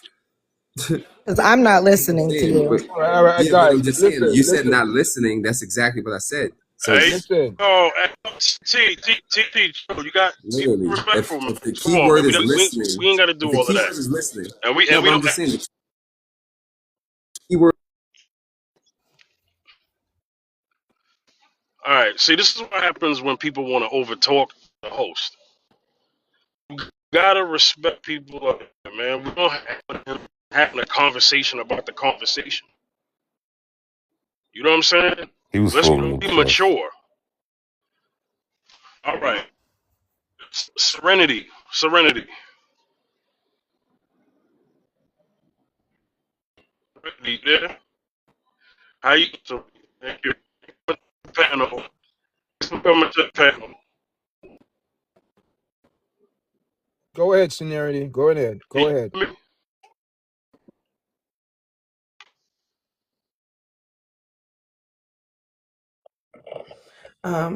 But okay. Do I think that men's are men's dating standards too high? No, I don't think that they're too high. I just think that they are not finding the person who would accept their standards or fall within their standards, and I think that that's why you hear a lot of men complaining. Because the men who are not complaining, you see them in healthy relationship. Most of them are not on TikTok. They're living their life. I mean, of course, everyone is going to have a complaint or two. No one is living this perfect life, But for the most part, they found the person that fits their standards. I think, so that's my answer to that. Okay. Again, it go back to a lot of people's preference as well. You know what I mean? Everyone has different standards, different preferences. So that's what I'm going back. It's that person's choice. Whatever you do, it's on you.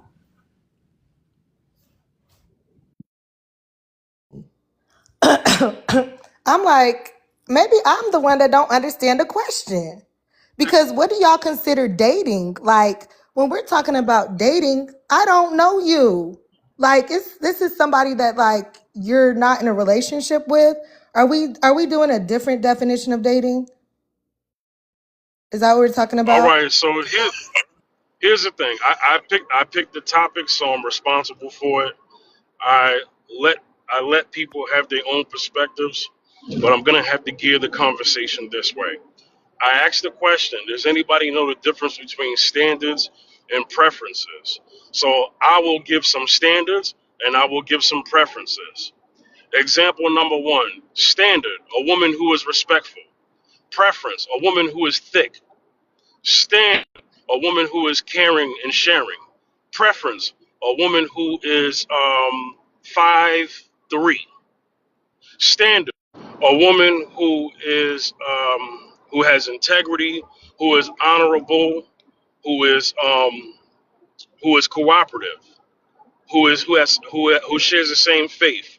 Preference, a woman who has long hair, a woman who has pretty feet, a woman who has full lips, a woman who could cook good. Okay? So that's why I wanted to put that out there. If anybody agrees or disagrees with what I'm saying, y'all go ahead and comment. But there's a difference between standards and oh, let me mention this one. Standard for the ladies out there: a man who is a standard is a man who is consistent, hardworking. Right? That could be a standard. Right? The preference could be how much his actual salary is, because women will waver. They'll say, well, you know what, he may not make that, but you know what, this man got a paid off, he got a house, he got all the other things that that we could build together with or whatever, and I'm good with that. And he may not have 100K today, but with my 80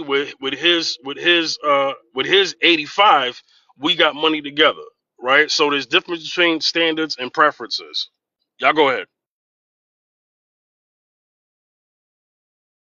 Okay, I agree with that. But can you define also dating as you meant it in the prompt? So for dating, I, my viewpoint is this: I'm someone who's intentional, so I date to marry, right? So dating is just a title. That's for the algorithm, right? So dating, uh, relationships. So you could take it this way, right? You could ask a question: hey, what are your standards for a wife? Because I asked that when the live started. I said, you know, when in terms of intention of marriage, or men's standards for a wife, for a future wife, too high, or the things that they're asking for, the requirements, the things that they want while they're dating a woman, that has got to happen in the dating phase before they propose to them. Okay, that makes sense. And seeing as how I came into here after y'all had already started, that may be why I'm on a different page than a lot of people, because I think I would call that courting. And I don't necessarily think that men's standards are too high for courting, are low for courting, but I think they are low for dating. So I think that clears up something for me. But I agree with the definitions that you did about the preferences. I do agree with that. Because I'm gonna ask you something, Teardrop. So I know it's cliche because it happens on the internet a lot. Um, do you know what the average earning salary is for men and women in America? I've heard the number thrown around. It's not something that I really care about because, like I said, my preferences for financial stability depends on what your personal bills are and what you have going on in your life. So you don't necessarily, everybody doesn't have to make $150,000, but some people do. It just depends. So it doesn't really matter to me. Okay, so here's the thing Also, about the audience, right? Here's the thing about the audience, right? Most people are average. So when we're on shows, we got to keep in mind. Oh, and by the way, for those who are just coming in, all live replays are posted on my YouTube channel. Fifth General TV. All right. Uh, the audience is mostly going to be average. So I'm gonna say the stat because I know it. So the average man makes about a good 50 to it's I think it's now 50 to 65K, and the average woman makes about a good 4 to 5 thousand just under um or in between that average. So let's just say men are making like 55, she's making 50, or 65, she's making 60. So that's the average. So most people are average. So they're going to encounter situations that are average, meaning most. And there's nothing wrong with being average. The average height for a woman is between 5'2" to 5'4". The average height for a man is 5'7" to 5'9". Most of the world is average. Now everybody has their anecdotal lifestyles, and that's cool. Um, but for the most part, we have to consider the average man and woman. And this is why I was trying to get Sage to acknowledge. Sage personalized everything, but I wanted her to understand that on the average level, that people are dating and marrying within their social class, community, like I said, proximity. That's most people. That's most people. So that's what I was trying to get to in the conversation. Serenity, go ahead. You had you wanted to say something. Yeah, I was gonna say that one of the gentlemen on this app actually broke down the 2026 numbers, but you had already given. But I heard that men, actually black men, are their average is between 65 and 70K now. And that's the average, they putting in, It's a so certain age. It's a certain age. So that's 30 to 45. yeah, well, that's my dating range. So, um, yeah, I mean, but again, all of these conversations, in my opinion, you really just have to, one, find somebody that likes you. I think that is one of the biggest issues that men and women are having, is that they like people that don't like them and they complain about it instead of taking a chance on the person that liked you, that you may have not been paying attention to. Maybe they're a little bit overweight. Maybe they are a little bit shorter than your maybe they make a little bit less. Maybe they're not as attractive. But if they're going to treat you right, people are not looking at that. They're being very superficial. And that goes for men and women. So I think that's the biggest issue in dating, if I could say so myself. All right, somebody new joined the panel. Lyrical 7. 7, you there? 7. I'm here. Yes. All right, 7. Speak to the rules. No cursing. Respect the host. Respect each other. Okay. Are men's dating standards too high? Your opinion. Go ahead, 7. Well, our preference with I'm always respectful. I was raised by my daddy, so I'm always respectful to men. But I will say this to answer your question directly. I think any standard is too high if you can't obtain it yourself. And I think that creates a dynamic when dating is when people start to have a standard that they haven't achieved on their own. If you and then you have the question of what do you bring to the table? Well, what are you lacking on the table that you need me to bring? So if everyone kept, and this goes for both men and women, if everyone kept or obtained the standards that they're looking for, then I think relationships would go a lot easier. And sadly enough, that does include financial, because a lot of times in our community, we don't want to talk about it because somehow Black women are gold diggers if we are obtaining a certain amount of finances and we're looking for the same or to date within our tax bracket, et cetera, et cetera. Now we're gold diggers if we're just looking to be evenly yoked financially. But to answer your question directly, if you're unable to obtain the standards that you're looking for, then yes, it's too high. If you are, then nope, you're right at your level of what you should be asking for. All right. I want to speak to something, and it may get missed between the people. So let me say this real quick. You mentioned the finances, right? And I know finances come up every stream I do. So, fellas on the panel, I think I only have Wisdom and Mr. Yard Chat, right? Wisdom, are you there? I gotta ask you a question. Wisdom.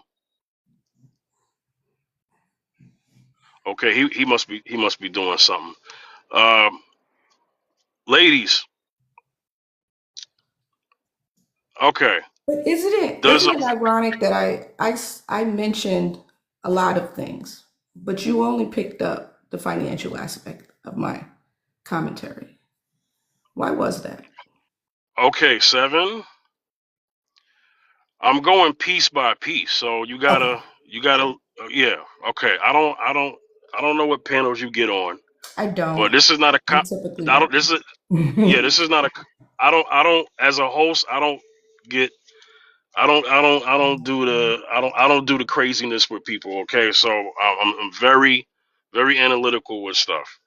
The reason why I went to the financial is because before you got up here, that was the thing. The whole stream, Mm, the whole stream. So the money it's always the money, money, money, money, money. But I try to get specifics on it. Okay, mhm, so my thing is this: you're not a gold digger if you want a man to have a job.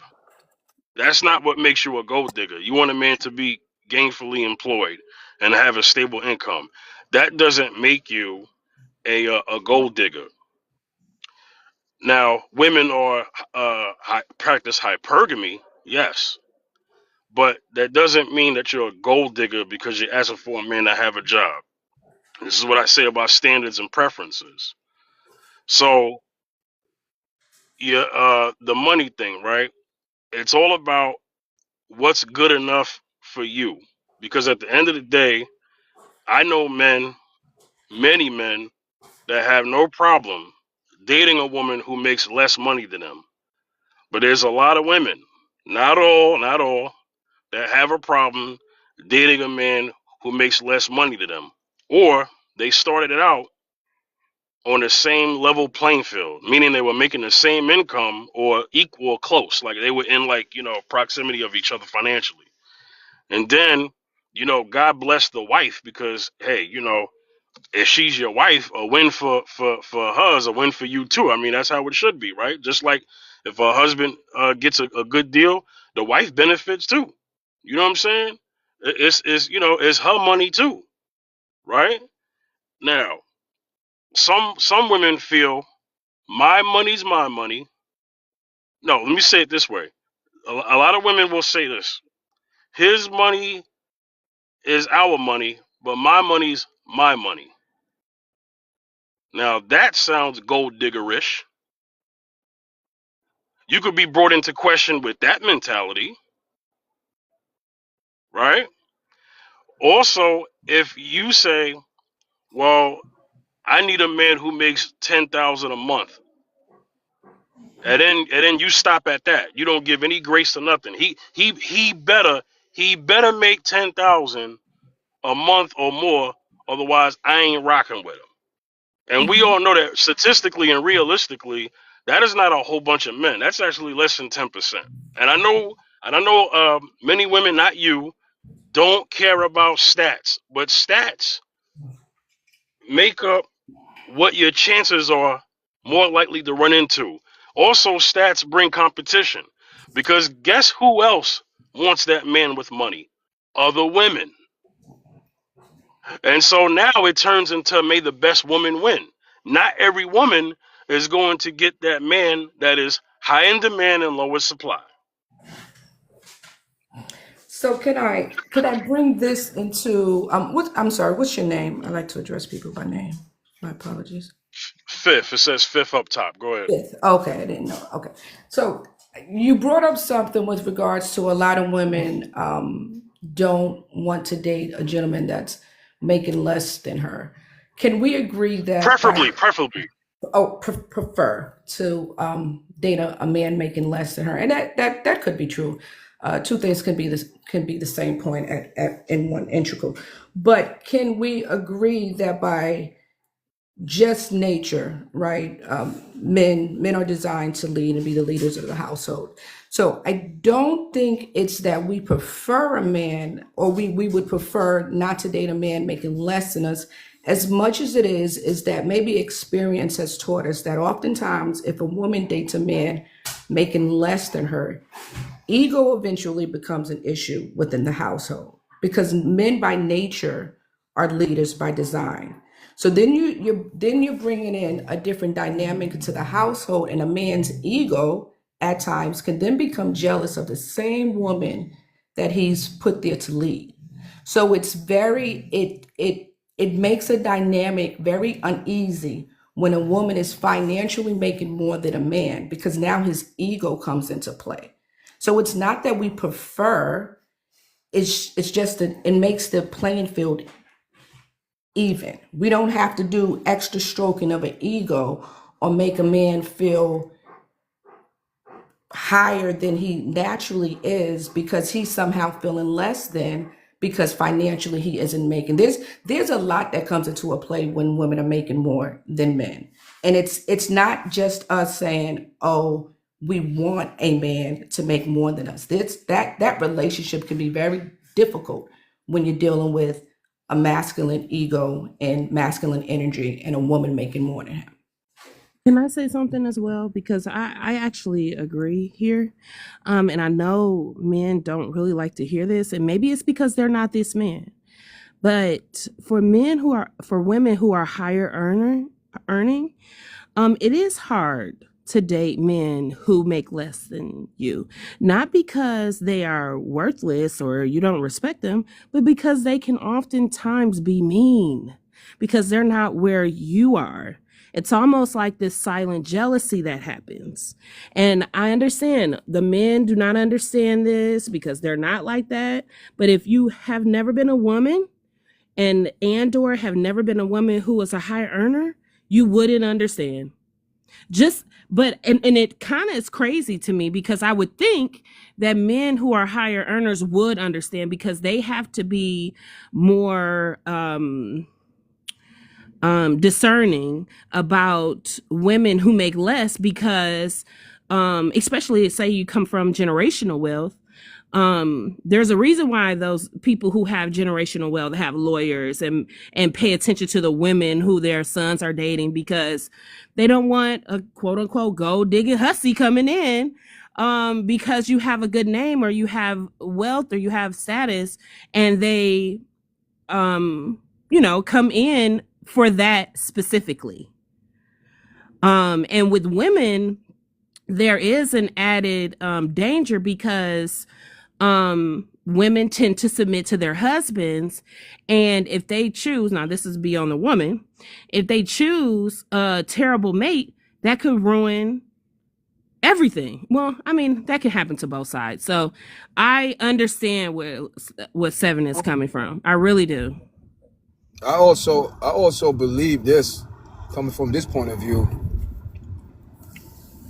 Women, when you making six figure or whatever, you're going to be looking in that group, because guess what? When you're making money, automatically your lifestyle change and puts you in that group of people. But if you go against and go to other people and attract other people less than what you know you don't supposed to settle for, but you settle for that, that's on you. But I guarantee you, people who date or have a certain in the salary in that salary, they date people in that salary because that's the environment. Because they automatically, you and that money change your status of life. So you're automatically going to be in that status of man or woman, but that's your category, because you're going to hang around people who are in that category of level of salary. That's your choice. That's what a job put you in a different level of life. So where the job salary put you or take you, that is where your dating pool will be. That's where your dating pool be. Put yourself in there. But if you put yourself in I don't want no man making $50,000 a year, why are you putting yourself in that category? Why are you going to the bar scenes or whatever scenes you're going? You putting yourself in that category. You choose, so you exactly attract what the scent or the vibe you're putting out. But if you put your vibes out in that people category, oh, I make 120, 150K a year. Okay. I know these people hang over there. Oh, they go over there every Saturday night. You know, these men, single moon, vice versa. That's where they hang out. So you go to hang around those people to get yourself a compatible mate. Why are you going to put yourself, not being compatible with someone? Oh, you prefer not to date somebody making 50,000, but you're going to settle for that? Whose fault is that? I'm hearing all these talking. Every time I speak accountability, I'm not hearing nobody taking accountability. Nothing. Everybody just talking, man. And I'm done. Everybody's talking their point of view, but no one is taking accountability. You the one putting yourself in that date area of the men that you want to attract. And you want to complain, oh, you're getting this man. It's you. Man and woman, it's you. Your standard, this your standard, so put yourself in that standard of people. Don't complain if you don't catch the fish. It's you. It's the same example on YouTube. Perfect example. You can't blame nobody else but the content because it's you. You putting it out. Who are you going to blame? Oh, YouTube not pushing my video. Oh, it's you. And I rest. I land again.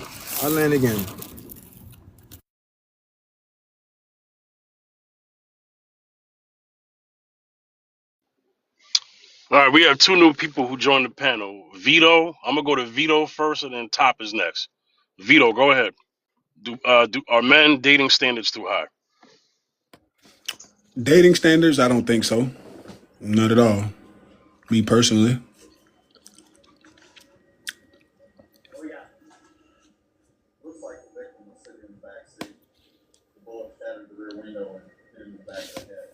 You got any more you want to add to that? You got more time. Go ahead.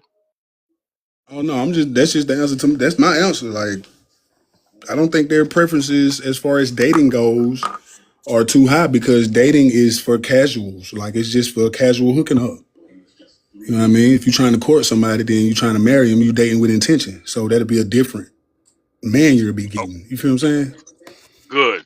All right. So stay right there. Are men's standards too high for a future wife?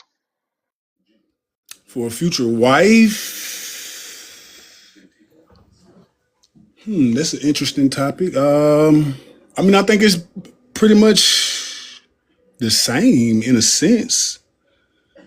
It's just how a man go about doing it. Like, if he gonna court you, I mean, he's still gonna act as if y'all dating in a sense because he want the casualness of it. You get what I'm saying? But he's still gonna have intention behind it.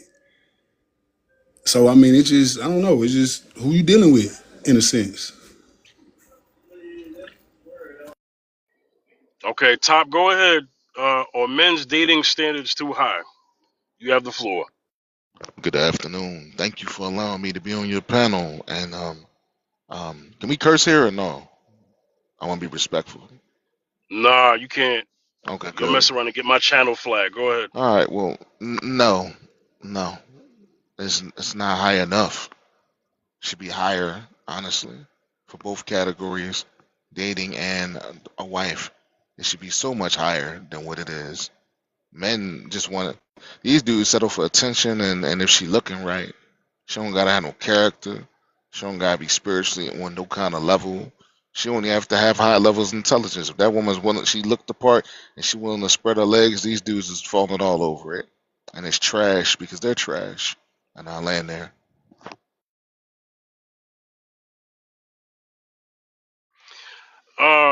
Okay, so I want to get back to what I was saying before I let Mr. Yard get in, because I don't want to miss this with the ladies, right?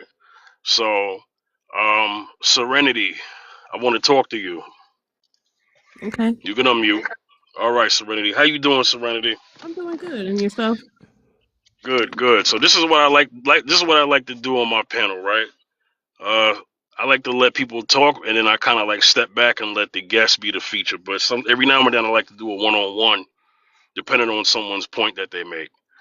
So you mentioned that, there are men out there that won't be able to relate to a woman who is a high earner. I understand that because men and women are different. And guess what? Our requirements for what we need to marry someone are different too. Most men will tell you that they don't care if a woman makes the same money as them for a wife. You know why? Because your salary doesn't tell me what kind of wife you're going to be. Let me tell you what does. Are you respectful? Are you kind? Are you friendly? How do you treat strangers? For instance, I tell men all the time, you want to know a woman's attitude? Take her to a restaurant and see how she treats the waiter. If she disrespects the waiter, and that don't do a second date, because at some point that same disrespect she gave someone she doesn't know will eventually at some point rain on you. And ladies, same advice. You on a date with a man, y'all go somewhere valet parking and he talk crazy to the guy just parking his car. You don't have to be with that man. That's disrespectful. You know what I'm saying? We understand the provision, right? On the man's side, that is a role that we have no problem with. God, look, we know what God did. We know what He did. But He also made it to be help meets too. What does that help meet? Hey, whatever the man needs, right? So if this man needs you to, if he's working and he needs you to have a job, go get a job. You know, if he needs you to, I mean, if he has enough money, that is, if he needs you to stay home with the kids, obviously, if he's asking that, that would mean that he had the means to ask that, right? So it shouldn't be a crime. But this is what I think what it is about women who are high earning. Women who are high earning is still a minority of women. I know the stats on that. It's still a minority of women. Those women are not even equal to other women, right? So what's going on is that if a woman makes, and I hate to make this argument because most people don't make this money, but let's just go there. If a woman is making $100,000 a year, it's obvious that she will want a man who makes 100K as well. I hear women say, hey, I need a man who makes the same amount of money as me because I like to go on trips and stuff, right? So if you're working and he's working, you still have your money. You mean to tell me that you can't pay for your ticket and he could pay for his? Or is it that and we talk about ego, right? Or is it more so on a woman's ego and not on a man's ego in this sense? Because a lot of women talk to other women about their men, right? And it sounds very good in a woman's circle when a woman says, hey, my man's a doctor. How about your man? Oh, my husband's a surgeon. Okay, well, girl, how about your man? Oh, he worked for Best Buy. A lot of women in a circle like that are not going to be that proud to say that. But more times than none, is that man from Best Buy loving, respectful, kind, courteous? Does he take care of your every needs and wants? That never gets discussed. So, Serenity, what do you think about that take?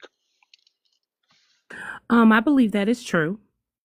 Women who are higher earners, or women in general, I don't even think you have to be a higher earner to have that kind of what do I say, like turn your nose up to in those friend groups. Women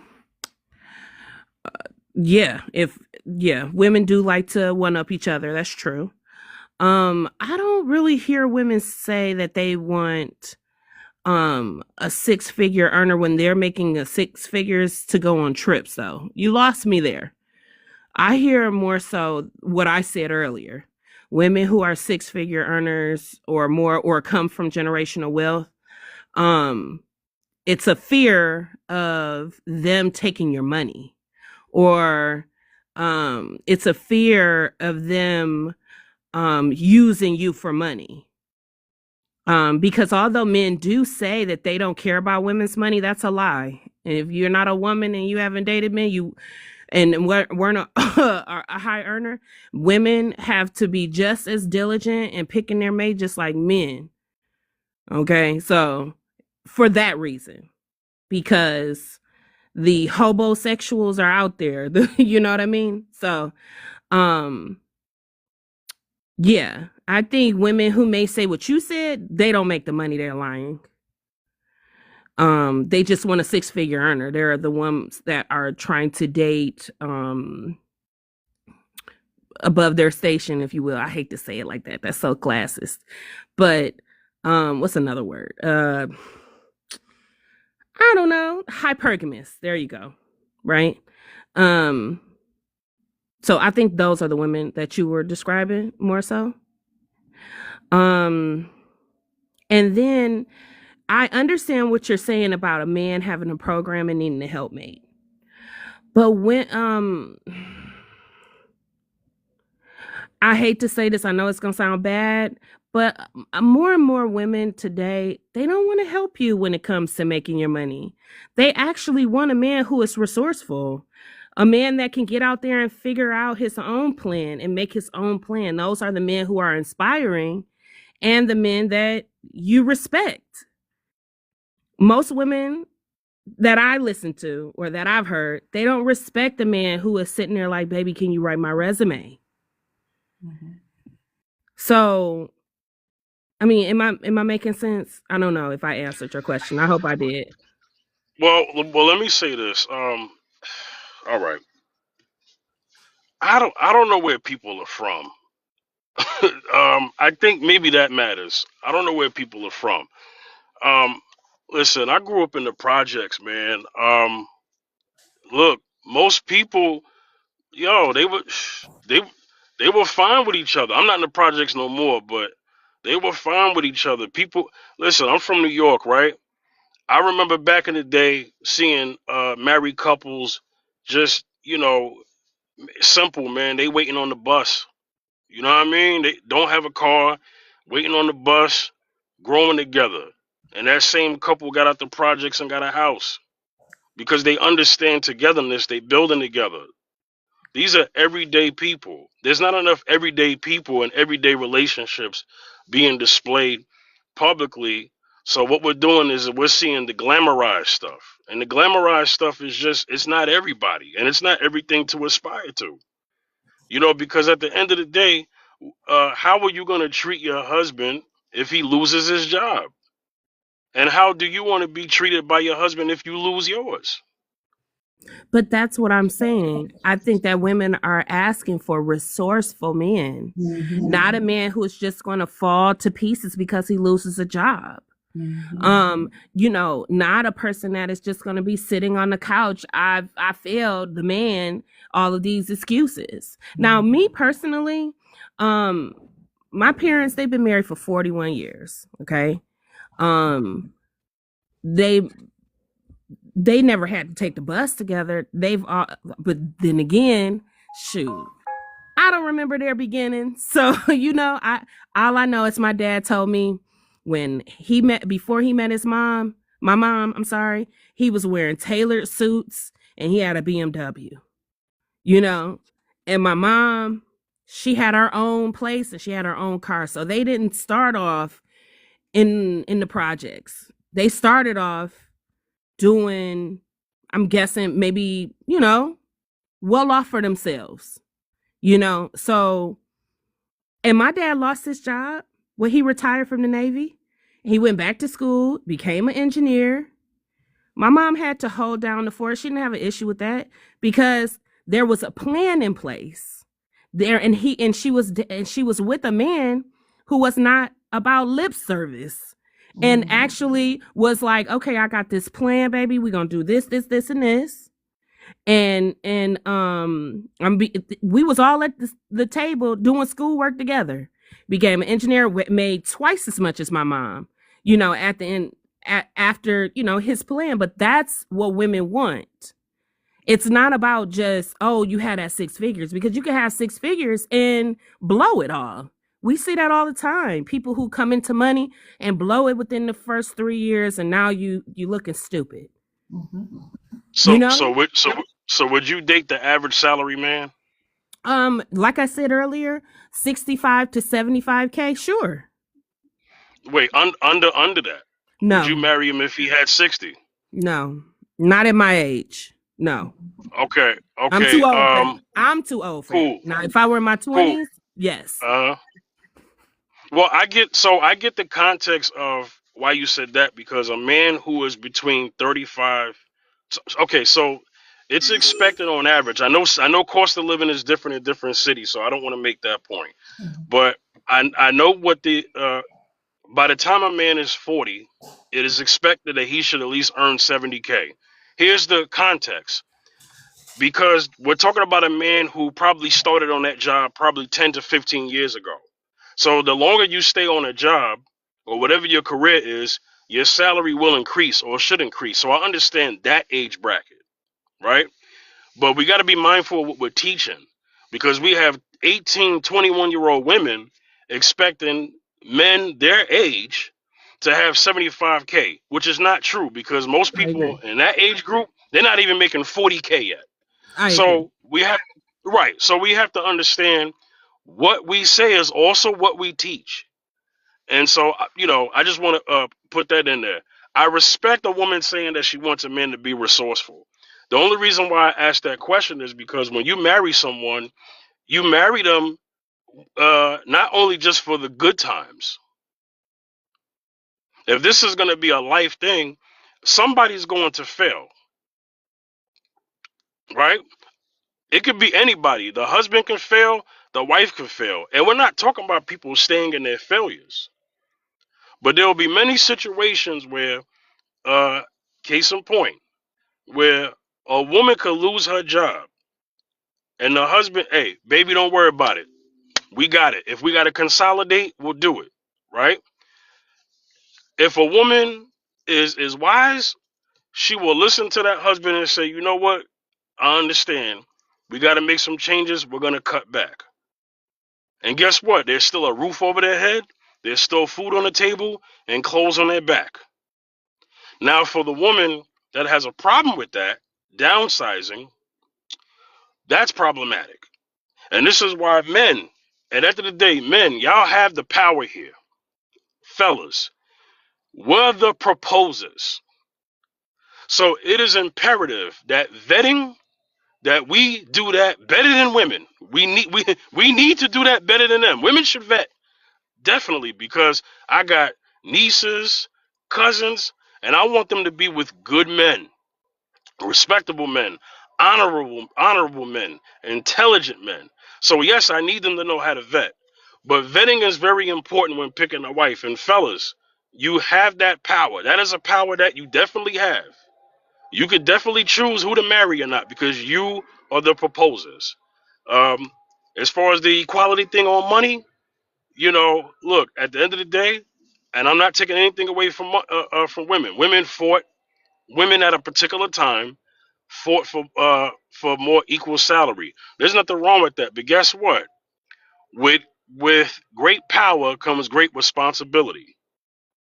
There are a lot of women out there who are high earning, who want a high earning man because they don't want to pay the bills.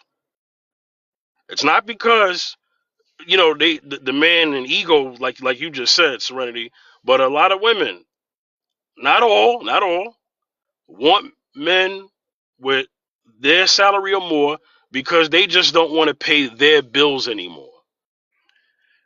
Anybody can respond to that. Just say one more thing and then I'll mute up. I seen your comments, Top, and although I agree with you, I really do. I do not think that money is the most important thing about men. I think when we have these conversations and we talk about money, it showcases just how insecure people are about money. But yes, love, care, concern, integrity, all of these character traits that people need to have when they're in relationships are very, very, very, very important. We just so happen to be talking about money right now. I just wanted to say that. I understand Hey, that, and what's up, Serenity? That's Hey, cool, what's man. going on? How you doing, Mama? I ain't seen you in a minute. Yes, I've been in hiding. I'm doing okay. How about Wow. yourself? I can't lose. I appreciate you asking. All right, I'm sorry to sorry, cut you off, Top. I'm Top. I just sorry, wanted to. Top. I've been in meetings and I just kind of kept it on, and then when I came out of the meeting, I saw Serenity on the panel. My bad, Top. You saying Top? I'm sorry. Didn't mean to be rude. Nah, that's cool. Y'all got it. I think money is important, period, because you know, women have I believe, a natural inclination and expectation for men to take responsibility for creating stability in the home. And part of the stability is financial. You know, I'm a Bible-based person. I don't know if everybody else is or whatever. I ain't trying to push God on you, even though I don't think there'd be anything more lovely than you know, coming to Christ and entering the kingdom. But on the third page of the Bible, it tells Yeah, mankind. What you say, sir? wisdom. Yeah, wisdom. You could definitely do that here. Me and Mister Yard Chat of the Bible Believing Faith. Go ahead. Beautiful, yeah. On the third page of the Bible, it talks about, and that's Genesis 3. It talks about the fall from grace, and the fall from grace is where sin enters the world. Right. This is when mankind is separated from God, living in harmony with the Lord, and the the curse that is laid upon man is not a curse on him; it's a curse on the ground. And the curse is that he will only eat bread by the sweat of his own brow. So the Bible tells all man up front that it will produce thorns and thistles, that the majority of the problems in your life is going to come from the relationship you have with reality. And the basis of the relationship that you have with this material world is that if you do not work, you do not eat. If you're a man and you don't want to work, then you can die under a bridge in a cold winter. And so if you don't like that, you know, then that is a problem you have with reality itself. And then also, if you're a Bible believing person, scripture tells us that our wives in Ephesians 5, it says that the wife, you're supposed to treat her like she's your own body. So when you look at your wife, you should look at her like she's your own flesh, she's your own body. So you feed yourself, you clothe yourself, you provide shelter for yourself. This don't mean your wife don't have to work. If you're not a guy that's earning oodles and oodles of money and can cover all the expenses and your wife needs to work, that's fine. But you got to run lead dog on making sure that you're taking care of everything in the house and that you're making sure that you guys have stability, because you have a greater responsibility to provide for her than she will ever have to you. And this feminism stuff has confused men about what our roles are and how we're supposed to show up. It says no person has ever hated their flesh or abuses their flesh. So that means we ain't supposed to be putting our hands on them either, right? The Bible says that you guys know in Genesis 2 where it says that the man shall leave his mother and father and cleave to his wife, and the two shall become one flesh. Ever since the beginning of the Bible, all the way through the end of it, marriage is two people becoming one being. And so you look at your wife as yourself, and everything you would provide for yourself, you provide it for your wife. That's how we're supposed to be looking at it as men of faith. Now, again, like I said, that don't mean that your wife don't have to work if you're not earning enough money to provide a lifestyle that's suitable to the both of you guys, then maybe both of y'all have to work. But let me tell you ladies something. For married women, they work on average 8 years less than their husband. 8 years less than their husband. So in most marriages where you got a working couple, the man retires the woman ahead of himself. That's most of the time. That's what happens on average. Because even if you are a working woman, if you got a man and he begins to earn enough money to sit you down, then he's going to sit you down. Because our relationship fantasy is not a power couple. We don't want to be Jay-Z and Beyonce. We don't want to marry a high-powered lawyer that's making oodles and oodles of money. Most men, especially if they're high earning, want to be able to provide for their woman. That is their relationship fantasy. That we make enough money to send you home. All right, that's it. So I will say this now that and I'm gonna be very real here, and people have mentioned the Bible, and that's cool. I appreciate that. I value that. Most men of today's men are not biblically based men. They hang their hat on the whole. Well, I gotta be a provider. Financial provision for what they do for women is like 10%. There's greater things that commonplace men fail at all the time when it comes to providing for their woman. And so, like, if you want to talk about that, talk about the areas there, because that's why she's divorcing you. It's a lot of men that make money. It's a lot of men that pay all the bills, but they can't keep their woman. Why? Because they fail in the provision that actually matters. And their wife will go ahead and deal with a man that works at Walmart after dealing with you, because at least he provides in the ways that she really needs. These women could pay their own bills. Hell, they make more money than a lot of y'all. So throwing in a woman's face, oh, I make money, I'll pay all the bills. A woman will bet. I know, maybe not in this room, but I know women that would rather pay all the bills for a man that could provide in all them other ways, but be in that safe space for her feelings and emotions, being her emotional anchor, being her being a place where she could turn her brain off and just trust. I know a lot of women that pay all the bills to have a man like that.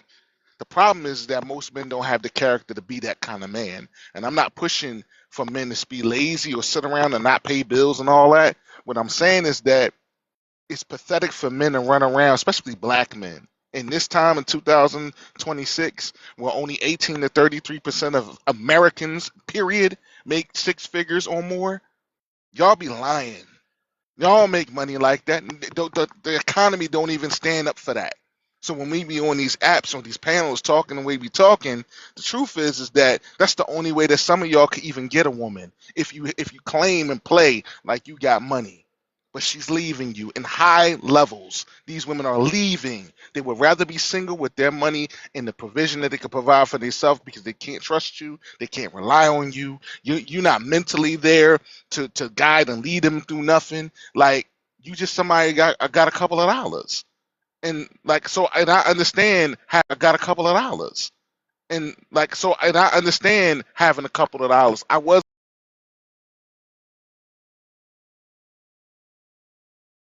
more of a man, and finally, it don't matter how much money you make. If you's a sucker, you's a sucker. You just a sucker with money. And I'll land there.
Hey,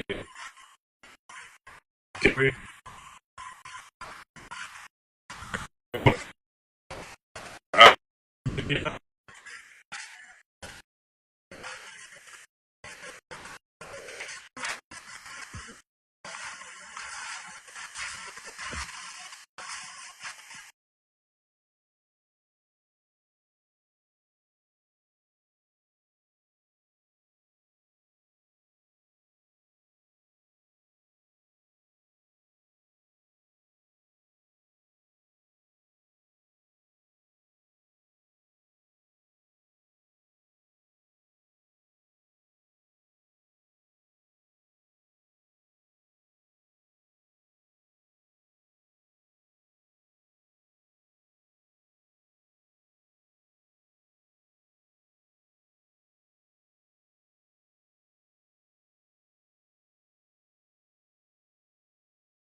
And if you're going to be responsible for that, there's a degree of authority you're going to need to be able to accomplish that.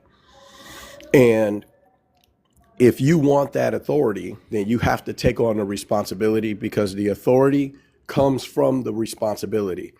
It doesn't come from the fact that you got a pickle, and it doesn't come from the fact that you make a whole bunch of money, or you can beat your wife in a fight, or any other silly shit that people talk about on the internet. That we're bigger and stronger than women, so we got big muscles, and can't no woman beat a man in a fight, and all this silliness, as if we're supposed to be competing against each other instead of working together. I don't believe in any of that nonsense. Your authority as a man is given to you by your wife because you accept responsibility for the home you have established with her. That's how it works. It don't work no other way I've ever seen it work.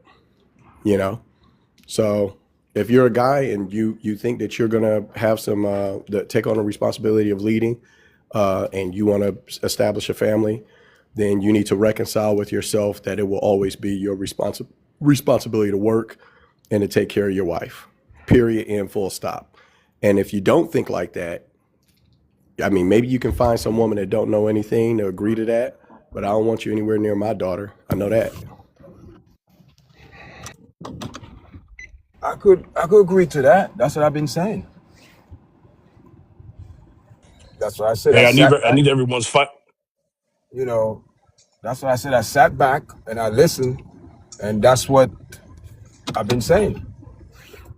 So, hey, listen, what are the solutions? And this is the second time I'm asking. Everybody's talking about it, but nobody's talking about any type of, and that's why, I just keep it as that. And nobody can. I keep it real. That's flowing. And I know Mr. Fit, but I'm saying I ask questions and we all come to the same point. There's an issue, but how are we going to resolve the issue if we're all talking about it but no solutions?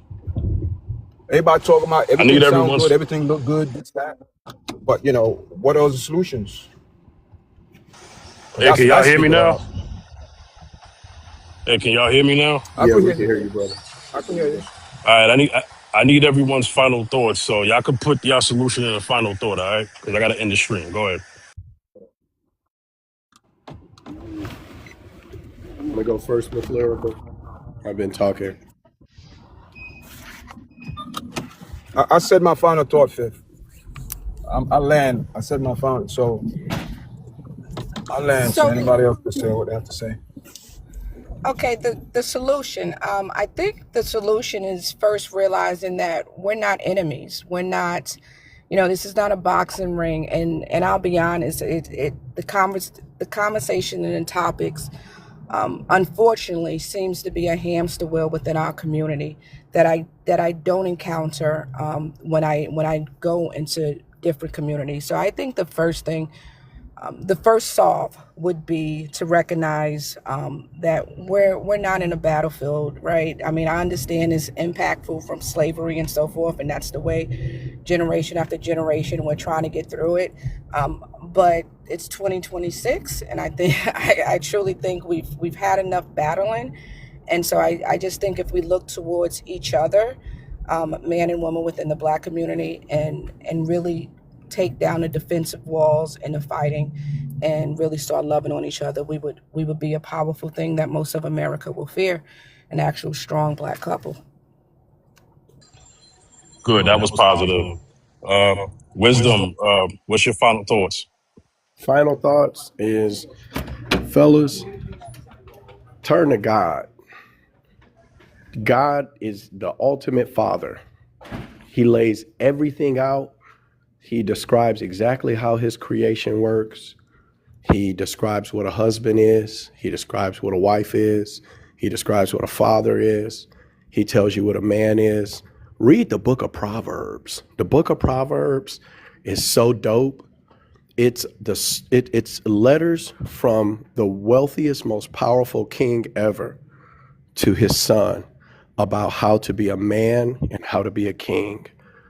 Read Proverbs, right? Get in the word, and it will help to correct your path, bro. It'll help to increase your discernment. You won't be so confused about what's happening in this life. And the reason that I think women should get into the Bible, I love women who are Bible focused, 100%. But let me tell you something.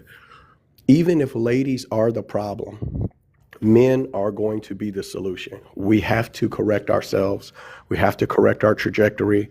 We have to correct ourselves, because the basic building block of a community is a family. And the only person who can establish a family is a man. Women can't establish families. They can have as many babies as they want. It isn't a family. It's a woman with some children. But when a man picks a woman and says, you and me against the world, and then has his babies there, now you got a family. Now you're building a community. So the answer, even if the problem is with the ladies, the solution is with us.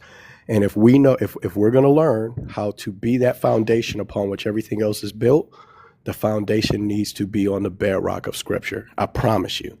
I promise you. Get into the Word. Start reading Proverbs. It's only 31 chapters. Chapters 1 through 9 explains the chessboard of life. And then chapters 10 through 31 is 375 proverbs that are axioms that teach you what life is and how it works, and what a fool is and what a wise person is, and how wise people act and what wisdom is. It lays it all out for you. So please, please, please. That's it. That's all. All right, indeed. Hey, brother, come back if you free Thursday afternoon. I go live Tuesday, Thursday, and Saturdays, Yes, sir. 12 p.m. I'm sorry, 1 p.m. Eastern time, 12 Central, 10 a.m. Pacific time, okay? Yes, sir. You're definitely welcome back. Everybody who came on today, if they're still in the chat, you're definitely welcome to coming back. If you're respectful, I like to keep people who are respectful so we can build a TikTok family of people who are actually mature, positive, and actually want to be the change that they want to see in others. So I appreciate that. I got to go. I love y'all. God loves y'all. Jesus loves you. All right. Take care. Everybody have a good day.